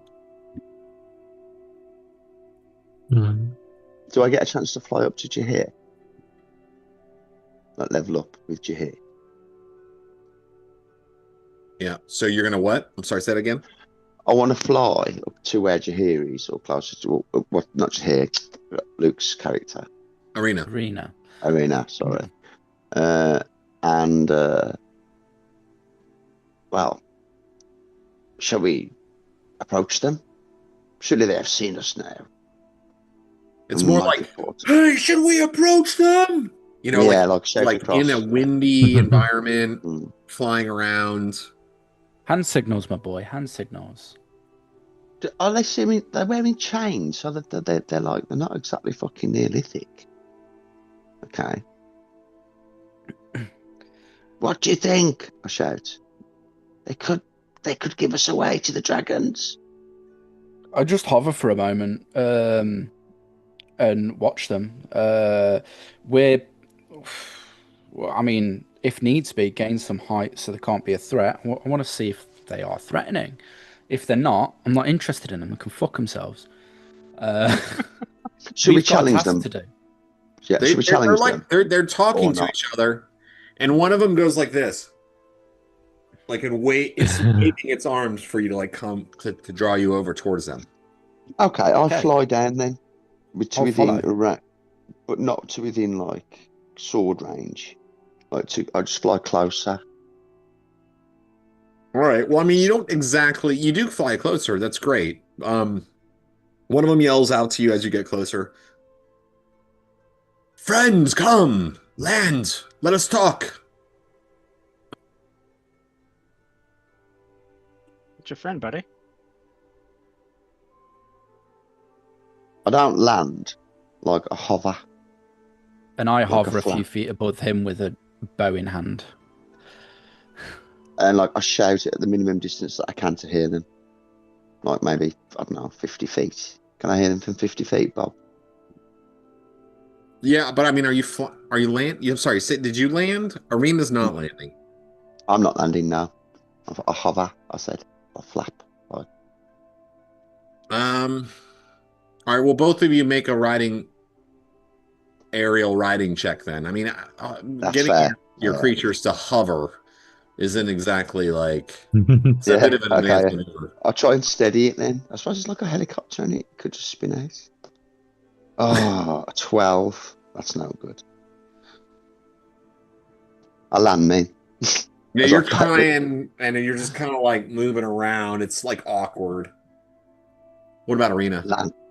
Land. I'm just gonna stay hovered with. I know. Well, I'm saying you got to make a check to make the thing hover. So you have make a check.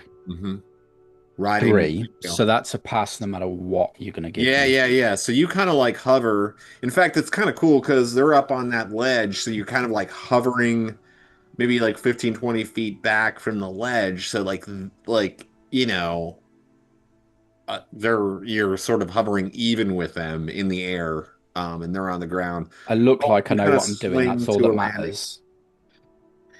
And both of you, roll and make another intel check, and Arena another intel -4. But Roland's just straight up. Okay. An Never 8. fail. Ah, I've you got made it. in 9, passed by 1.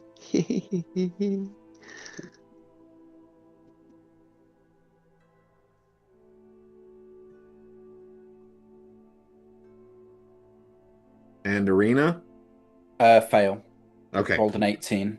All right. So Arena's floating there, Roland lands, and as you land, you look over and you're able to see these guys a little bit better.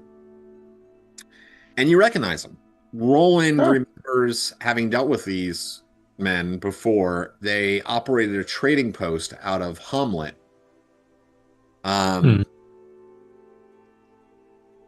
They as far as you like know. Well, actually, he's been to Hommlet several times with the group. They the group currently owns the trading post. The group of adventurers that Roland's been traveling with. But these guys you've dealt with them like in the past. Like they were previous owners of the trading post.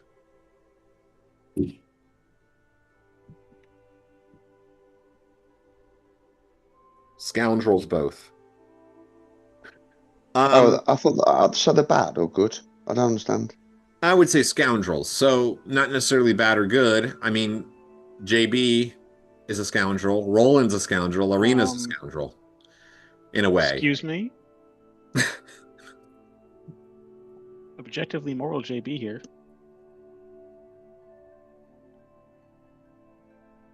Tell us, why are you here?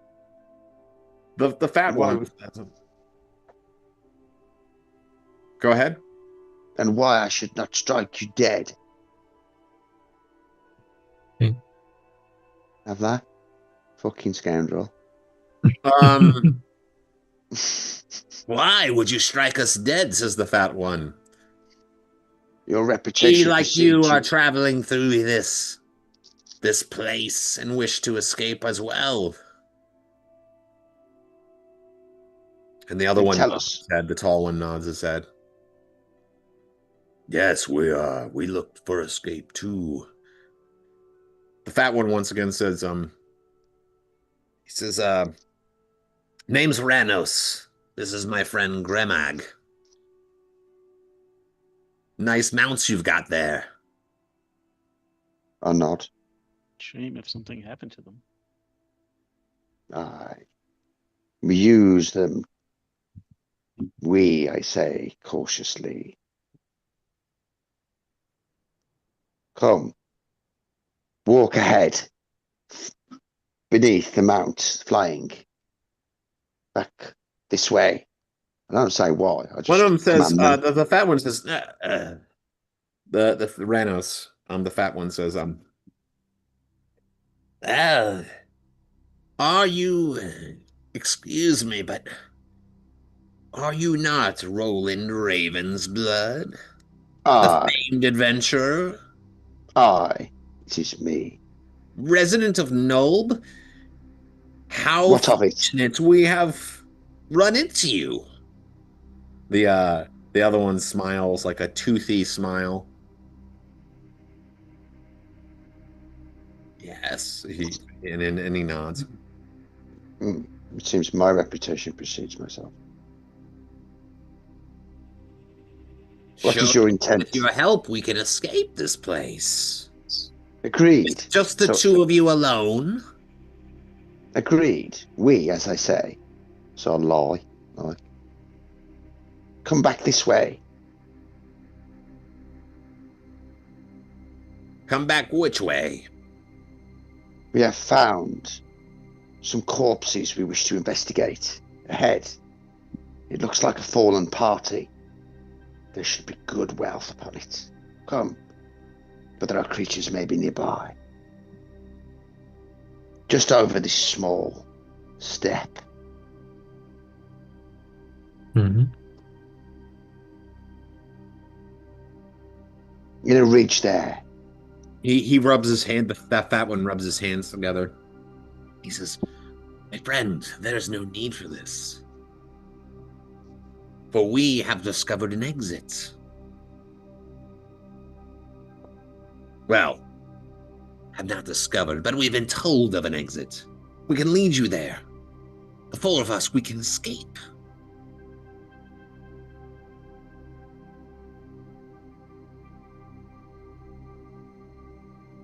Come, follow us.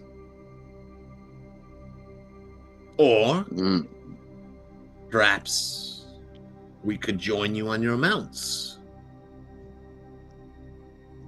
Point out the way. Roland, I call out. If these pissants wish to go and die on their own, we have other business to attend to. Aye. Very well. Surely, robbing from corpses pales in comparison to the return to the freedom of the surface world above. I sense falsehood in what you say, and I'll tell you clearly. I'll get back on my fucking mount. The tall man whispers into the fat man's ear. And the fat man nods and does a big smile, and he puts his hands up, and kind of lower, and then lowers them to his side. He puts one hand on a dagger at one side, and says, "Come now, let's not be hasty."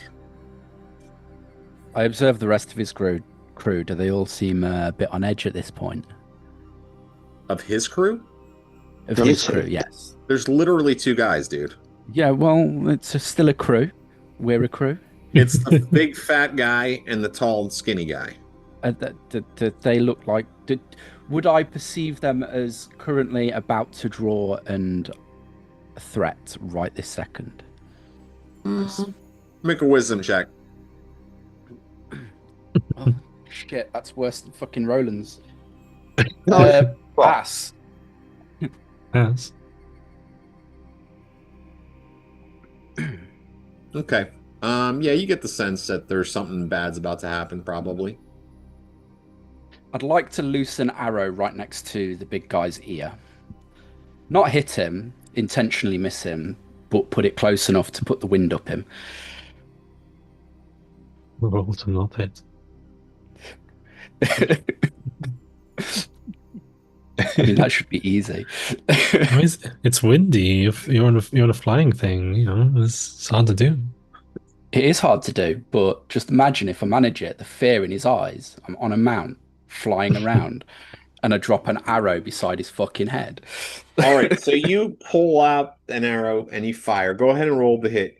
Simultaneously, as you do that, the fat guy pulls out a dagger and throws it at Roland. Ooh. Okay. So go ahead and roll the hit, Arena. Well, Technically, it's a miss. My THAC0 is 15 flat. I rolled a 12. If you miss a mist, you hit. Wait, your THAC0 is 15? How does that work? And you rolled a 12. Your base THAC0? So, with a bow, yes. You know how many dex bonus to it? Special. I don't have dex bonus. So yeah, EC3. So, yeah. Yeah, you miss. He it doesn't, it just goes wide. It just goes wide. It doesn't intimidate him in the slightest. And his dagger goes flying by Roland. Oh, no.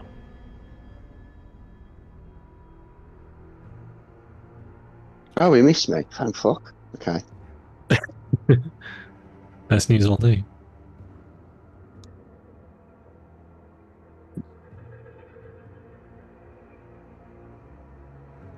And then the guy puts his hands up again. Okay, is it initiative? He says, now? "There's no need for violence." Flame strike. Flame strike. Okay. Y'all can't make friends with anybody. Actually, why can't we just be friends? Why can't we be nice? Bob, if I want to use the orb, do I have to take a round to take it out or what? Or can I just use your job? No, you can just go. Okay, I want to use, because I don't want to flame strike him actually, but I want to use a power off it. The summoning power, because that's less obvious in it, but I've never used it before.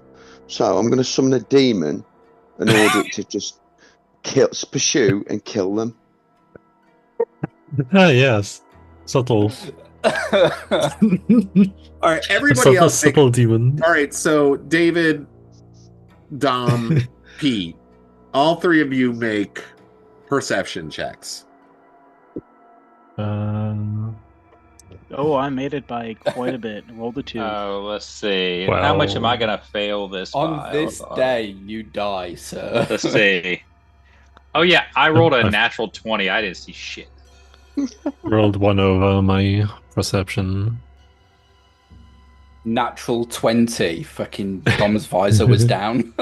Hey, listen, I got a 15, a 19, and a 20 so far today. He is napping. The one time we're not fighting, he's rolling all the big numbers. Right, exactly. No, it's like I'm flying. I'm like, I'm a dwarf. This is a natural. Got me all shook up. Uh-huh. Thank you. A very subtle surprise demon. Very subtle surprise demon.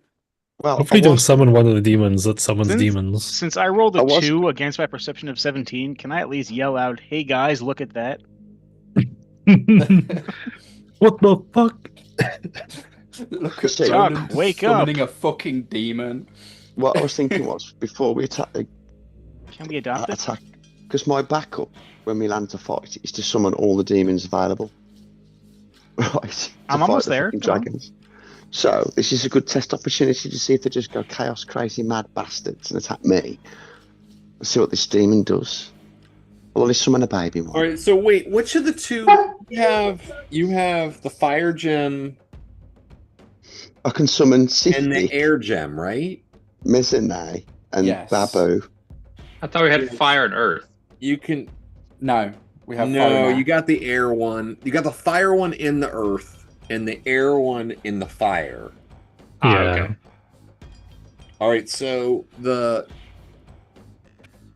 now we're in air, we'll find water, and once you go to so water, yeah, you can find type. earth. You can get a babu.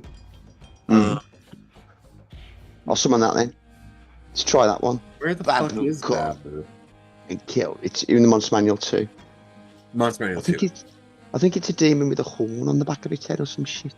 It like is. pointing Yeah, it has I think it's got like almost like a unicorn, right? It's like got the weird inverted horn backwards across the back of its head. Does this horn have magic powers? Can we cut it off? I don't know, but I'm just going to summon one and see if it fucks these people. Yeah, it's got So that I don't- weird. That fucking guy. Fucking guy. I know it can pursue them. Then. He's fucking guy. All right, so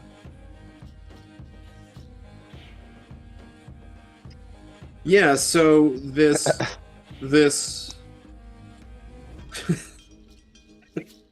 Linus is actually my favourite character. Yeah, okay, so this sort of this like swirling black and purplish vortex of energy appears on the spiraling peak, and out of it steps a horror of bone, sort of skeletal in its nature. Taloned fingers, a horn coming out the back of its head. It seems almost to be like a skeleton in sort of form-fitting black leather, but all of its extremities are like larger than normal. So like a Charon, like a Styx fucking god. Yeah, exactly. Carrion, whatever his name is. Charion. Raw! Kill them! I'll say. Subtle. Very.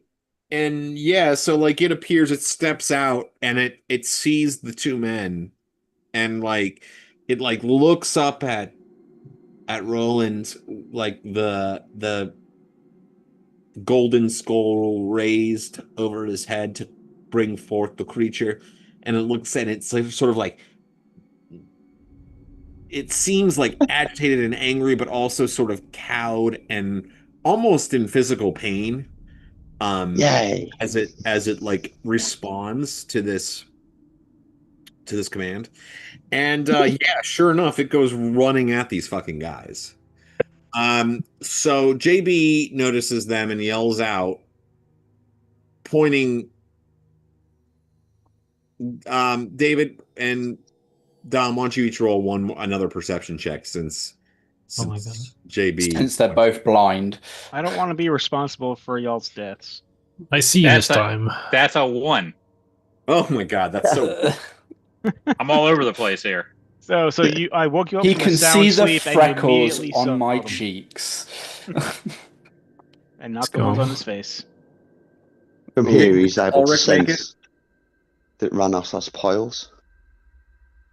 Did Ulrich see David? Yeah, I'm like, Okay, so yeah, Tuxtron, you see it, and you see this demon step forth from the portal as well, and go running at these guys now. JB, Tuxtron, the two of you seeing these guys, the two men, you recognize Jake and the Fat Man from the trader's house. You even recall, of course, that the Fat Man killed one of your party members. Fortunately, it's a party Oh. member that doesn't matter in the slightest. No, he really doesn't. well, But he killed one of your priests. May he dwell in the basement underneath Frank. Right next to Freaknik. How the fuck So did they yeah, get here? you definitely recognize these guys, but it seems that they have their hands full, as this demon has come hurtling forth from this portal, and you can all see Roland raising the skull above his head, radiating evil power. Pretty clear that he summoned the demon. I mean, I don't think. Hey, I mean, you guys are all pretty high level. You know about- Tuckdrin! It's the All right. Fat Man. Do you want to go kill him or let Roland's demon do it? Let the demon have it. That's what he deserves. All right, so what we're gonna do is Cool. we're gonna do declarations, and then we'll roll initiative. But man, I really gotta piss. So give me like Okay. 1 second. Let's take 5 minutes actually. Why don't we take a look Okay. at and then we'll come Go back ahead, we to can, declarations and an initiative. All right. We can discuss battle plan while he's gone. He has the key. Roland has the key. I'm not listening, I swear. He's taking us with him. What a guy. Fucking... This isn't our fight. I'm just going to sit back and let the demon fuck him up. I don't know how hard it is. I've got no clue what its stats are or anything. I'm deliberately not looked it up. I mean, I don't think there's a demon in the book that isn't dangerous, so I... Yeah, exactly. It's a summoned demon, dude. It's gonna fucking hurt no matter what. So I would let the demon deal with the fat man. At least it's gonna kick and visit. Yeah. And then my plan was to get back to you lot, and then only use these demons if we need them at the fight. The big question is, what are they doing here? How'd they get here? How'd they survive? Are they in the service of these dragons or something? What's going on? How did they get here? That's the bigger if they're in service, they'll be dead soon enough. We had a hell of a time getting down here. The fat man didn't just walk in this place. My guess is they've been thrown down here as punishment. Bet you. If you took their merchant post off them.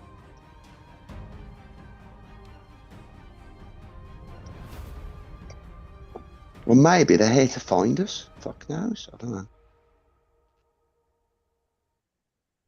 My battle plan is stay airborne. Fucking don't land again.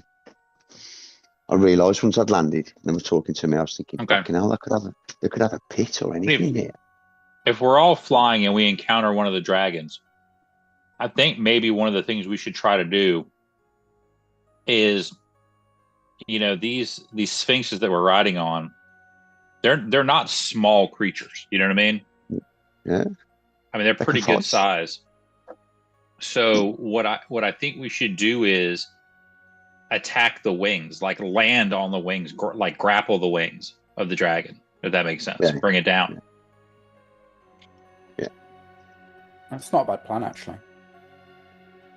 Because, with no wings, oh well.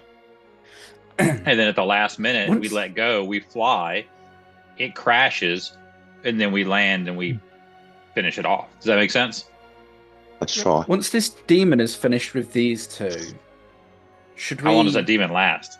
Should we kill it for the bonus XP? No, just get me. I don't think you get XP for doing that, by the way, but nice try.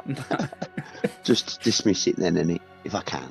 That's what I want to practice. Can I dismiss it or not? Is it at my command? Can I say go now or whatever? What's the limitations of it?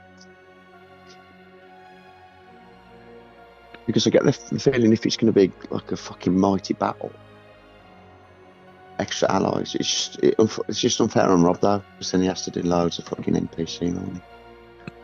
Literally though, that is. Well, he could just if it gets to that point, he could just go, "Here's what it can do, deal with it," and you just decide for him. Well, at this level, takes big things doing big damage, so big stuff can kill each other really quick and spell it. Well, I hope you have a good plan. All right, so let's do declarations here. We'll start with the folks that are up close. Roland and Arena. Roland, what are you doing? Take to the air. Take back to the air. Okay. Yeah. And I mean, you can take to the air and do something. I mean. Okay, I take to the air and I look what magic I've got. Well, I haven't really got anything I can use unless it's at range. So I just fire my crossbow. Shout to Roland. A shout to Roland. 10 gold says the fat one falls first. Agreed. I shout. Actually, yeah. Rolling all the way down the spiral. Yes. So I'm sorry. What's Roland doing? I shoot at one with my crossbow. The fat one. What about Arena? I'm just going to spectate. I'm here to make bets and enjoy the wrestling. All right. Spectator.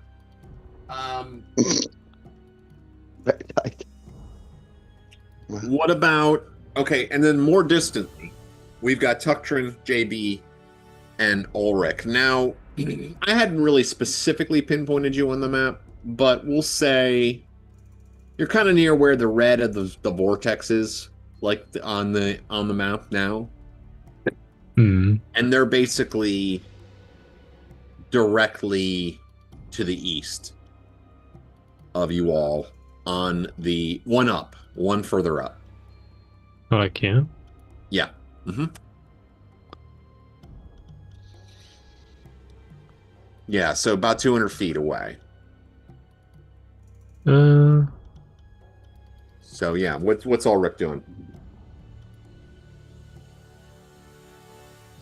I don't know if I can do. Yeah. I'll probably stay roughly where I am. How far can these birds going around this flying thing? Good push. Movement 36, whatever that is. Oh, that's fast. Well, it's really. Oh yeah. Well, is that right? This is 900 foot to 36 flying, right? Yeah, I'm just curious. Yeah. That seems. Yeah, that is right. So they're fucking fast as hell. Yeah, man. They fucking swoop down and chop a man, no problem. Yeah, I'll stay with the main force now. And, like, I feel like if things go badly, I can get there fast enough to actually try and help, but I don't have much that can help. Delay your action. I'll stay with, just like stay with the giants.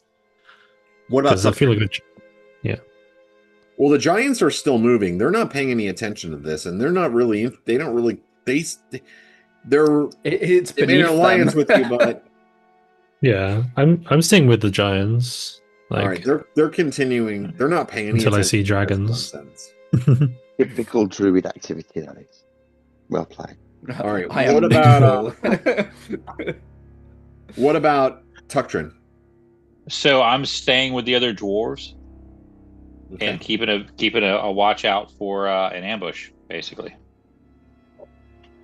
All right, and then finally, JB. Same. Roland and the demon can knock out Jake and the Fat Man. It's what they deserve, you know. Nobody wants your NPC bait to rob. And I don't care about revenge on them because they just got rid of some dead weight for us. I didn't even know they'd killed somebody from the party. Yeah, they killed some wastes of space who were hangers on before Roland joined us. Yeah, Well, I'm glad we've all got positive opinions about this individual. Every time we play, I am more and more thankful that Roland got that skull and not JB. Good Lord. Ouch. Rude. I don't know where all this distrust comes from. All right, go ahead. Let's go ahead and do initiative then. Oh, Dom, it's got to be you. You know that. Yeah. Dom's not even taking part in it. I felt it coming. Well, I don't care. I got a 4. Chaotic DM. Yeah. I got a 4. All right, so one of my better initiative. Yeah, that's rolls. pretty good actually. 5, 6. Man, I'm gonna. What's a crossbow? Like Crossbow. 32,000. It's about 11 in it, isn't it? Something 15. like that. Horrible. Let's see. I was gonna say, let me open my DM, not my DM's guide, my What kind of crossbow is it? handbook. Heavy. 10. Okay. 14 then. All right, so I'm just that's holding. 7. Yeah. Demon goes. Go.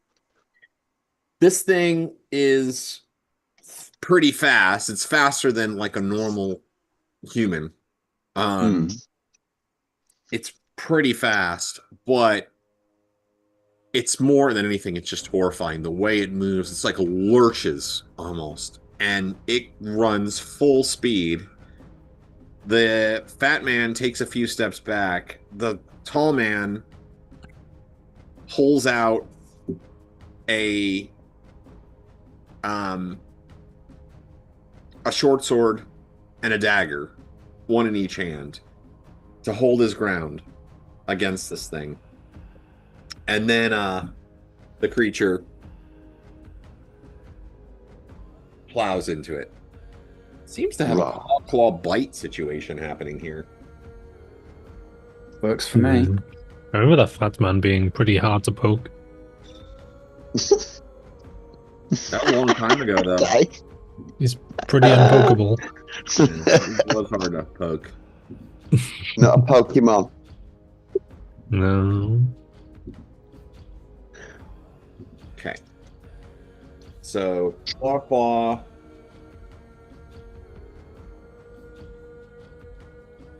The claws miss. Oh, He's attacking the skinny guy, though. okay. Well, he's young. Oh, and then the bite.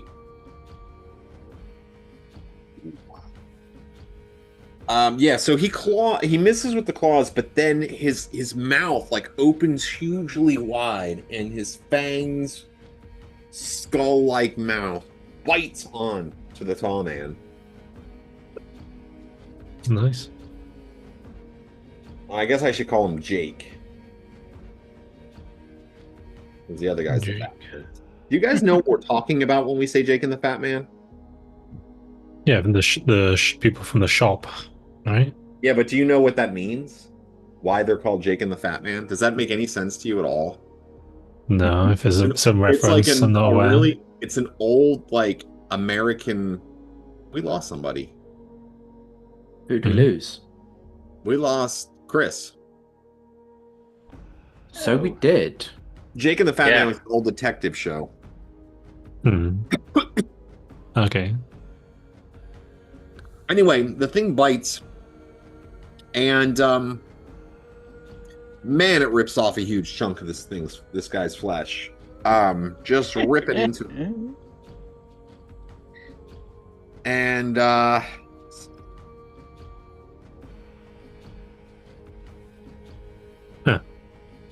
Welcome back. Wow, what happened there? I'm mistaken. He did not. The tall, skinny man did not pull out a dagger and a sword. He just pulled out a dagger. Okay. Hello? Hi. Hello. Welcome back. Welcome back. There. Oh, yeah, I dropped. Was it just me then that dropped out? Yep. Yeah, it's just you. Okay, sorry. No, you're fine. The demon ripped into it, biting the skinny guy who was up in the front, and just tears out a huge chunk of flesh from the guy. Oh. And that was at 7, 8, 9. None of us are left to go, so it's 14. 14. So at 11, the guys go. Sorry. So the skinny guy takes a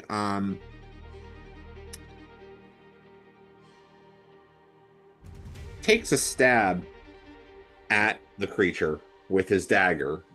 Although he seems, I would probably change his action if it wasn't a little too late. But so he tries to take a stab with his dagger.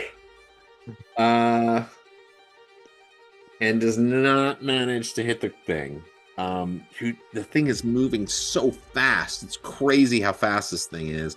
Not to mention, it looks like, like even though it's made of bone, it's like its bone is like, as strong as steel. The way it's moving around. And the thing moves easily out of its way. It's about 7 feet tall, by the way, the skeletal creature. Oh. And the other man, who is the one who has the short sword, actually. He threw a dagger. The fat man runs. Weak. Sheriff Fat Man. Yeah, he goes. All right, that was at 11. Now go ahead and shoot your crossbow, Roland. Yeah. Okay. So, I'm going to go. So my attack. I'll just roll the dice first because I haven't got the numbers written down. My attack is 14. 11. So that's 3. If that goes I'm only fast. 14 with that thing, 20, 19, 18, We 17, put all of 16, our proficiency into blades, don't we? Yeah, that's it. 40, like 3. That's good enough to be playing now. he's got chainmail on. Yeah. So he, you fire. You think you? I mean, he seems fairly quick, and in fact, Roland is not able to connect with his crossbow attack. All right, anybody else who delayed want to do anything? I curse my lack of crossbow practice. I do not. What about No. Olek and JB? Nope. No. I'm looking for dragons. Here there be dragon. One track mind. All right. Then let's go around to the next round. Does this baboo seem to be fighting well and damaging him, or just like pinging off? Oh him? yeah, that bite was Hey. vicious. Okay. Let's see here. So, David, Pete, Dom, are Ulrich, JB, and Tuktrin remaining as they are? Yeah, Yes. I am. And what about Arena and Roland? What are the two of you all doing? As long as I'm far enough away that they can't get me, I really like my crossbow. Yeah, I mean they're not near you. I mean, either Hit one them of in them are in sight. threat range, really. Like casually, fly, like gently, looking down, like reloading my crossbow, casually laughing. So which one is the baboo fighting at the moment? The tall, The skinny thin guy. guy. Okay, well I'm just gonna, hurl insults and curses at it for not chasing the fat one, because obviously I've got a bet on the fat one dying first.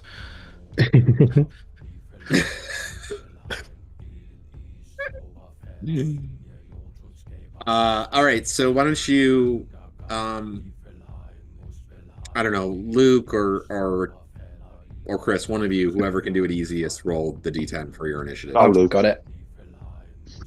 It's another 4. Right. So the baboo goes at 7 then, and tries to claw bite this guy. Come on, baboo. One of the claws hits, and so does another bite. So, this thing just starts tearing into this guy.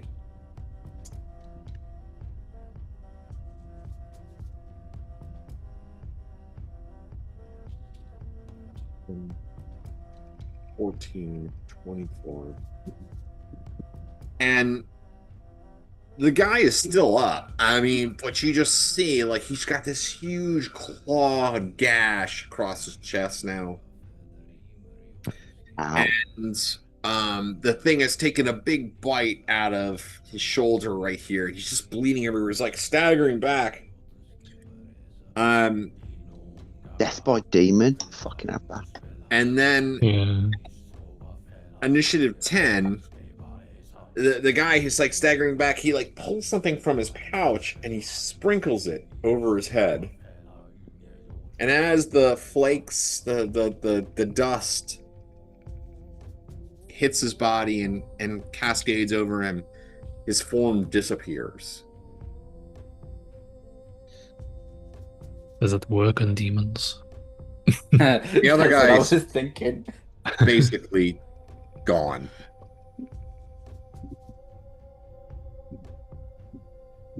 I mean, he can't have got far. I'll just fly around and find him. Are you going to do that? You're going after him? Yeah, so you fly around. He's gone around. So the one guy. So the one I guy was going to say, you vanishes. can only go up or down. Yeah. Well, Roland can take a shot at the guy who just turned invisible. Can I change my declaration? I mean, weren't you loading your crossbow? Yeah. Yeah, Yes, you I can was. take a But am I allowed to Rate of change my fire is declaration? one, isn't it 1? No. Okay. Is it literally one every two? Yeah. But Jesus if you let Christ. me, I could change my declaration to this. Those creatures we're flying are 9 hit dice, man. Can I just try and swoop down and grab him in the claws of this fucking creature? My flying mount. Yeah. I mean, you have to make an aerial riding proficiency check in order to be able to successfully pull off an attack with the creature. Okay. With the Sphinx. So yeah, Well, I mean, you can give it a shot. Okay. So, all right. A 1. Oh wow! So you did it really well. Okay.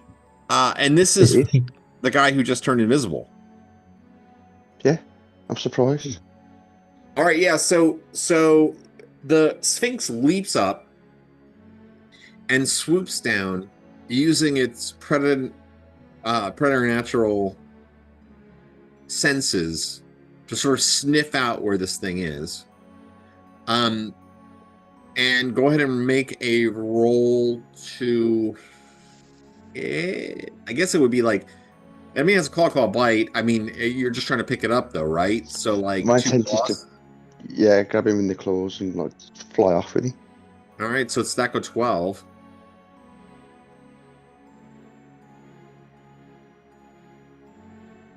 Oh, look at that tower. That's nice. That was what? 15. Oh, 15. Yeah. Yeah, that's good enough. In the corner. The tower awaits. All right, so the thing swoops down and it grabs a hold of this skinny man, slender man. And you can hear bones crunch in a cry of agony as the invisible man goes unconscious and lies limp in the claws of the Sphinx. Arena, meanwhile, is kind of zooming around. You see the fat man is sort of running. He's kind of like looking back to see if anyone is following him. And of course, Arena is. What would you like to do, Luke? What would you like Arena to do? You see this thing happening. Just going to keep my eye on him. I'm not wasting any arrows. I know that this demon's been told to kill them both. It's coming for him. I just want to see the fight.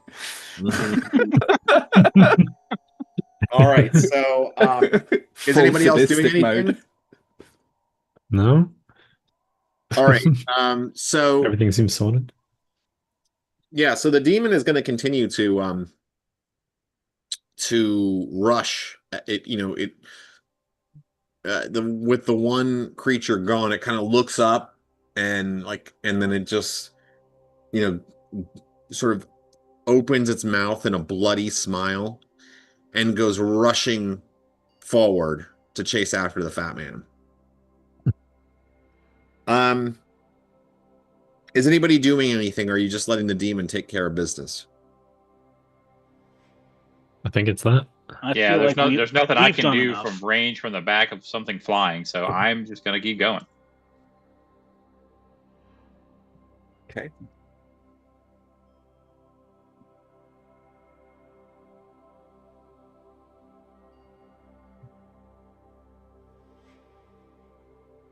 Here.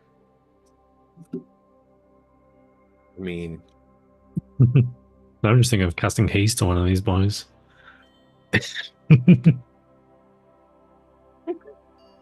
Casting haste on who? The demon. Oh. Imagine. Like, cast haste on the bad guy and it just draws it out for even longer. Which bad guy? It's bad guy on bad guy violence.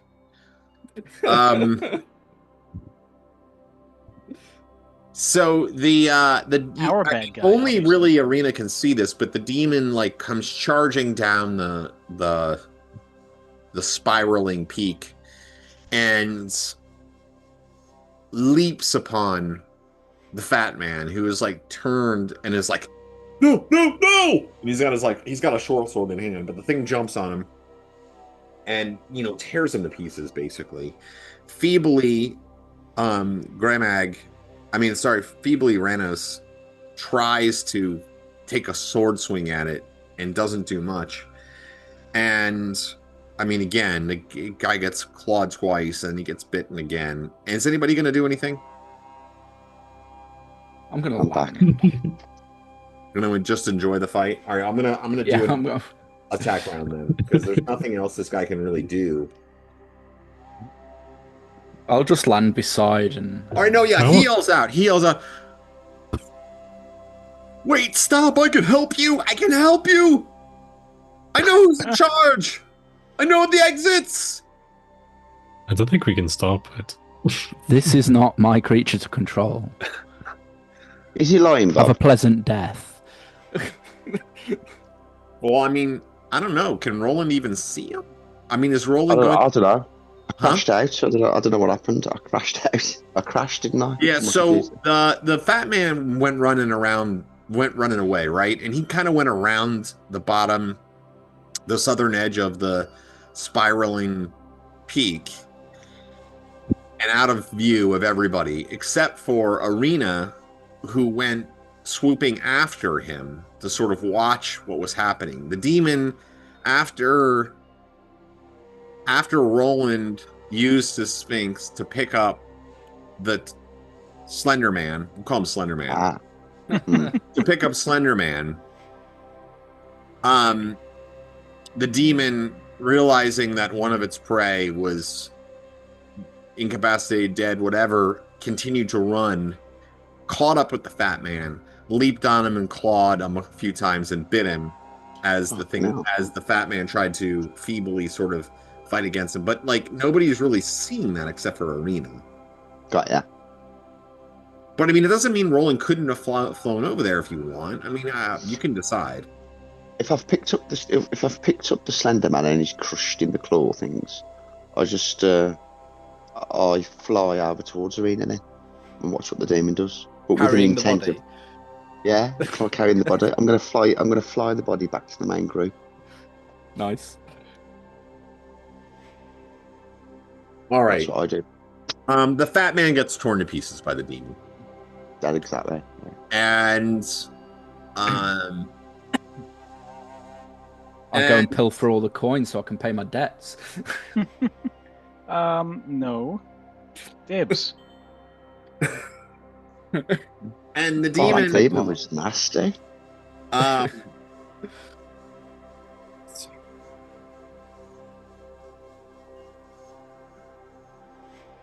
long does the control last?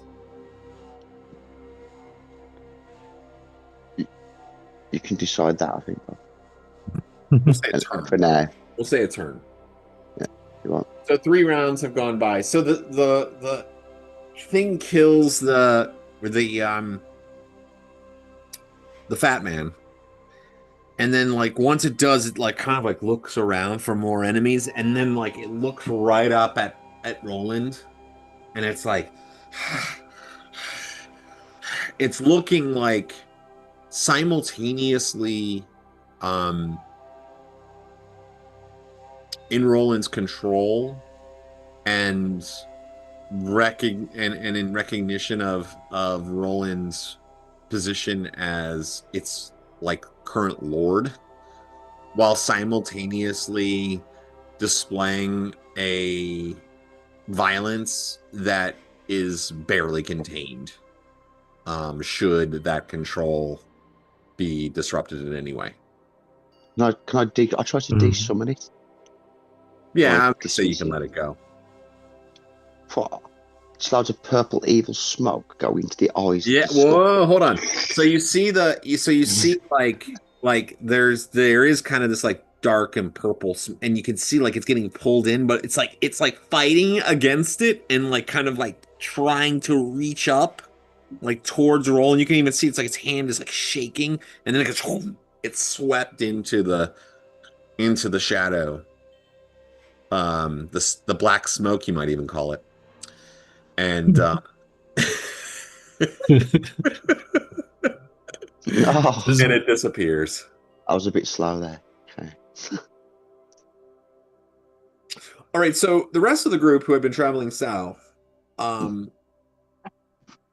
you as you're continuing further south, and the group of and you know all this shenanigans are happening between Arena, Roland, this demon, and Jake and the Fat Man. The other three of you, the three dwarves, and the four giants, cloud giants, have all been moving to the south. When you start to hear this increasingly loud roar of wind, the sound of the vortex, which you've heard from before, it's coming up from the south, and the giants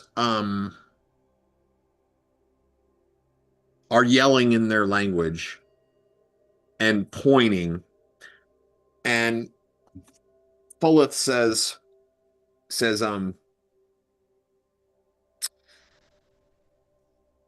quickly, take cover here. Mm-hmm. And points to, like, over the sound of the rushing wind, and points to basically here. Let me reveal.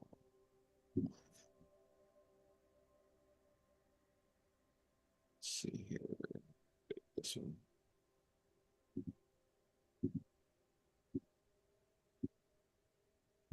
Oh, Jesus Christ. Are you fucking kidding me?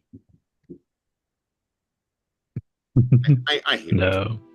it's like it won't connect. Like, it won't connect my freaking, like, it has to be so precise. All right, can you see where I've drawn this little arrow pointing in, kind of? Oh yeah, like, yeah. Like a little, yes, there. Made me reboot. They point towards that cavern, and the giants kind of start, like, you know, they're rushing in that direction. Nogard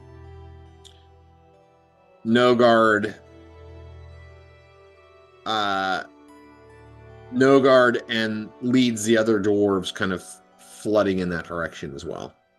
What would you guys like to do? I'm gonna follow. Yeah. Try and follow him in. Same. All right, so you guys follow in, and the area is very much filled with. All right, so as you enter this twisting cave, you are blanketed by moist fog, and visibility is limited.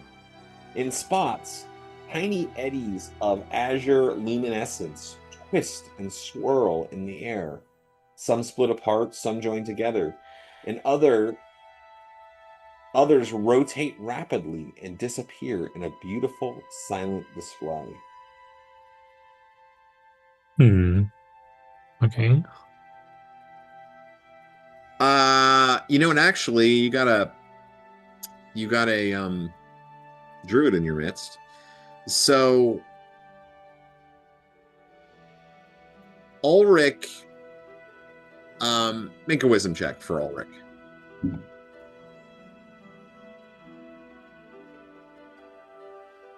Who? Ulrich 16 out of. Oh, wisdom's 14, so I'm 2 over. Okay. You're fairly sure that this is a natural something that you've heard of in nature, but you don't know what like what causes it. It's like what's that called? I think I know what it is like actually, but I forgot. Yeah. It'll come to me when it's no longer important. For sure. That's how it always is. This is the way. The giants don't really move in further.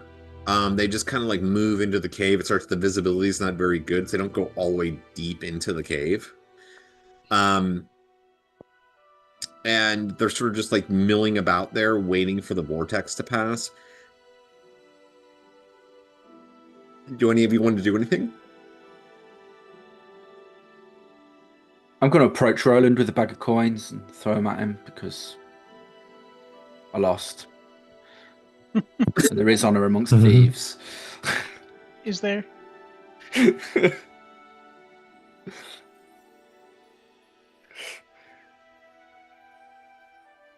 I'm just going to be watching for anything trying to ambush us in here.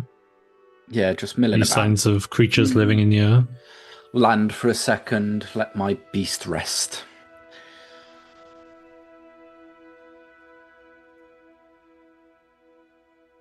All right. David, why don't you make a perception check for Ulrich, but let's do a -4 penalty on that.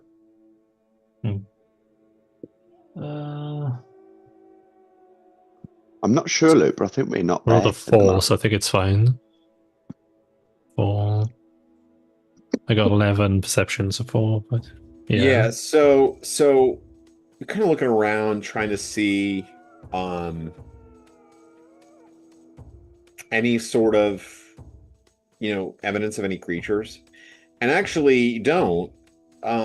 But there is you can see that there's a line, like a wire, you might say. Really like a wire. It's more like actually, it's a wire is not a good descriptor. A makeshift cord extending from one end of the cavern to the other. Like, so you'd have to like step over it, or potentially somebody could like trip on it. It's like, is it metallic? No, it's like, it's really makeshift. So it would be like, it probably looks kind of like hemp rope or something like that. You know what I mean? Like, it's a cordage that's been made from like whatever could be found, and as you're kind of looking at it. Yeah, I'll point out, like, do any of you know your traps? What's this cord down here? What's your footing? All right, I'll try to avoid that cordage. Maybe JB. Yeah, I mean, it's not. You don't have to go in that direction. It's like heading up further into the cavern. I gotcha. Like in that area, so you don't have to go by it. Like, you don't even have to mess with it. Just that Ulrich was looking for signs of other creatures, and he kind of came across this thing. I was thinking St. Elmo's fire is what I was thinking of. Yeah. Oh, yeah.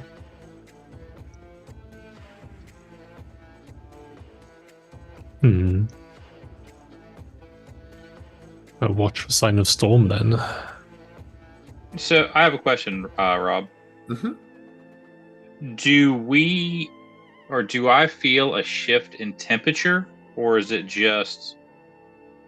Yeah, it's definitely getting colder.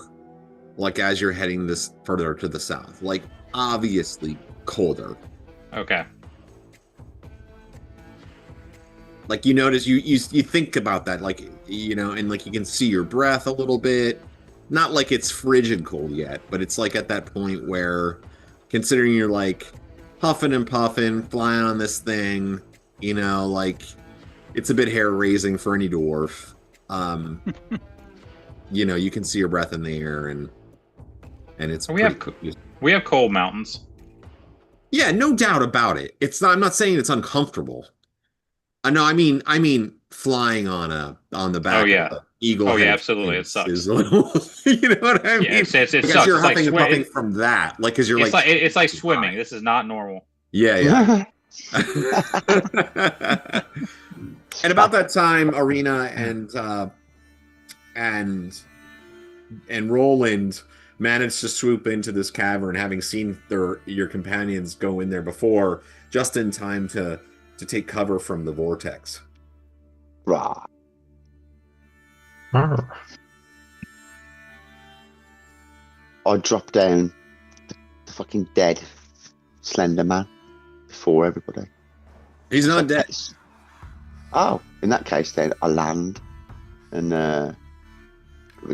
like try He's to land. unconscious. He's unconscious, but he's drop him. Dead. Drop him then. Quickly, JB. Use your rope, please. All right, rope of entanglement. Tie him up. Ooh, quickly ties him up. And I want one of his ears. Ah, at least it's an improvement from the face. I say. All right, so he goes and starts literally cutting off. Wait, not yet. Here. Well, I'm gonna wait. For human man who's. I'm gonna wait for him to be awake for that. Oh, okay. So you wake him up. Hang on, I'll stop JB a sec. I say before you must do what you must do. Let us at least have opportunities to question him and see what he knows. Absolutely. And don't do it near the giants; it'll piss them off. You don't even know the mistake you've made. Really? Remember us? Looks like you made a mistake, Slappy. We could have saved you, you fools. We're saving ourselves pretty well. The Queen of Pestilence is away. Shut up. Oh, Queen of Pestilence. Yes, and she's allied with the old one now. There's no hope. All they must do is retrieve the Skull of Power, which you have in your hands. You might be really strong, but you compare nothing to these forces that you fight against. And you think that the tide would turn with a loser like you on our side? He chuckles. We are not seeking to exit. We are seeking to go deeper. Who is this old one you speak of? Because I'm worried because I saw a really gnashing face when I teleported. And he was old and all covered in mould. So it's a bit of a clue. Yeah. The old one. I use the evil. I shudder. Even I've heard that orcs worship him. Fucking hell, I shudder. Yeah, I mean, I kind of feel like at this point, like Roland hears like a like an old cackle in his head, and you see, like in your mind's eye, Roland sees in his mind's eye the face of the old one beckoning to him. That's not good. Why? Tell me, do you know how to destroy the key?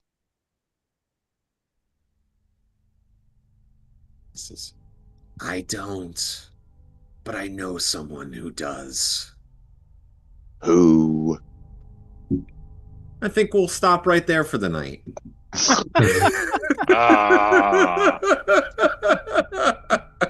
think it's perfect. It's a great cliffhanger to end on. You guys good for next week? Yeah. Hopefully. Let me check my schedule. Should be. I got nothing on the schedule. I don't see why not. Oh, hang on. Yeah, no, what's the date? I changed my name. June 5th. I'm okay. Let's see, 4. But around June 26th, I can't. Because I'm going to Hadrian's Wall the next morning, very early.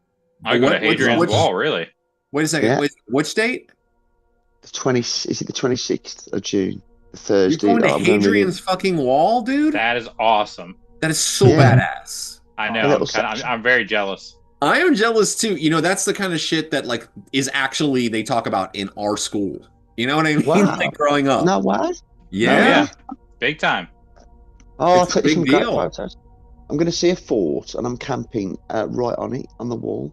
And then I'm walking 30, I think it's a 4-hour section of the wall, but it's the most hilly bit. The most hilly bit. And I got some ancestry. I got a lot of ancestry over there. Cool. Yeah. Well, you are a dwarf. It's very true. You might not know this, but you know the Sycamore Gap. Have you heard of that? Sycamore Gap is in the section where I'm going to walk, and it was in Robin Hood. It was the section where he proposed. Is that where the tree was? Yes. Yeah, I know what you're talking about. Cool. Yeah, and that's that's what part of the section I'm going to. But unfortunately, some fucking prick about 6 months ago cut the tree down, and he's just going to jail. I saw that article, so that was Oh legit. yes, I remember that. That hit the news over here. It was a big deal. Yeah. What a dick, man! What a fucking asshole! Him and his friend have been found guilty. Yeah, him and his friend have been found guilty. He's offered no reason. He's completely denied it, even though the evidence is overwhelming digitally, like where he was, his car, everything. They should cut off one of his fucking legs. Agreed. Well, and be like, or okay, his hands, so he can't cut another tree down. Yeah, both arms. He's been sentenced on July the 15th, and prosecution services have said he could face up to 10 years. He won't, though. He'll get 6 or 5 or 3 or some shit. But he could get down for 10, because you know why? The tree fucking fell on the wall and smashed part of it up. That wall survived all kind of wars and everything. He just couldn't survive 2 dumbasses in 2025. Fucking A, right? The wall's been fixed now, but it's been done for like damaging like a relic. Yeah. Correct. All right, so everybody gets 1,921 XP. Right. 1,921. 17 hit dice. I gotta write this down. 1,921. Holy shit. 1,921. And what hit dice? 17. 17. Mm-hmm. Great. And we can play next week. I mean, I got my wife's already volunteered to watch Lincoln, so we're good. We should be good on most Thursdays now. I mean, except for Pete's book club. But I would really love an opportunity at some point, Bob, to do either a D or that what's it called, Cthulhu. Dude, I would do D-Sanction again in a heartbeat. I love D-Sanction. It's great. No, they're releasing an updated, like a second edition right now. Well, that's what I was going to... Yeah, I've got a scenario for it I want to run. It's based on local history here that I want to run. A D-Sanction? Yeah. Dude, I would play D-Sanction. I love D-Sanction. It's great. It's only a small encounter, nothing huge. It doesn't matter. I mean, like it's cool. Like that stuff is really cool. All right, well, guys, that was fun. That was really fun. Yeah. Thanks for playing, and thanks for being patient with my issues regarding my sitter situation. I really do appreciate it. But it was great to get back to the game, and we'll be back in a couple of weeks to answer the question of who knows how to destroy the artifact that Roland has in his possession, which he may or may not want to destroy. All right, guys. Well, hey, great game. Thanks everybody for playing, and we'll look forward to playing again next week. Yeah, man. Right.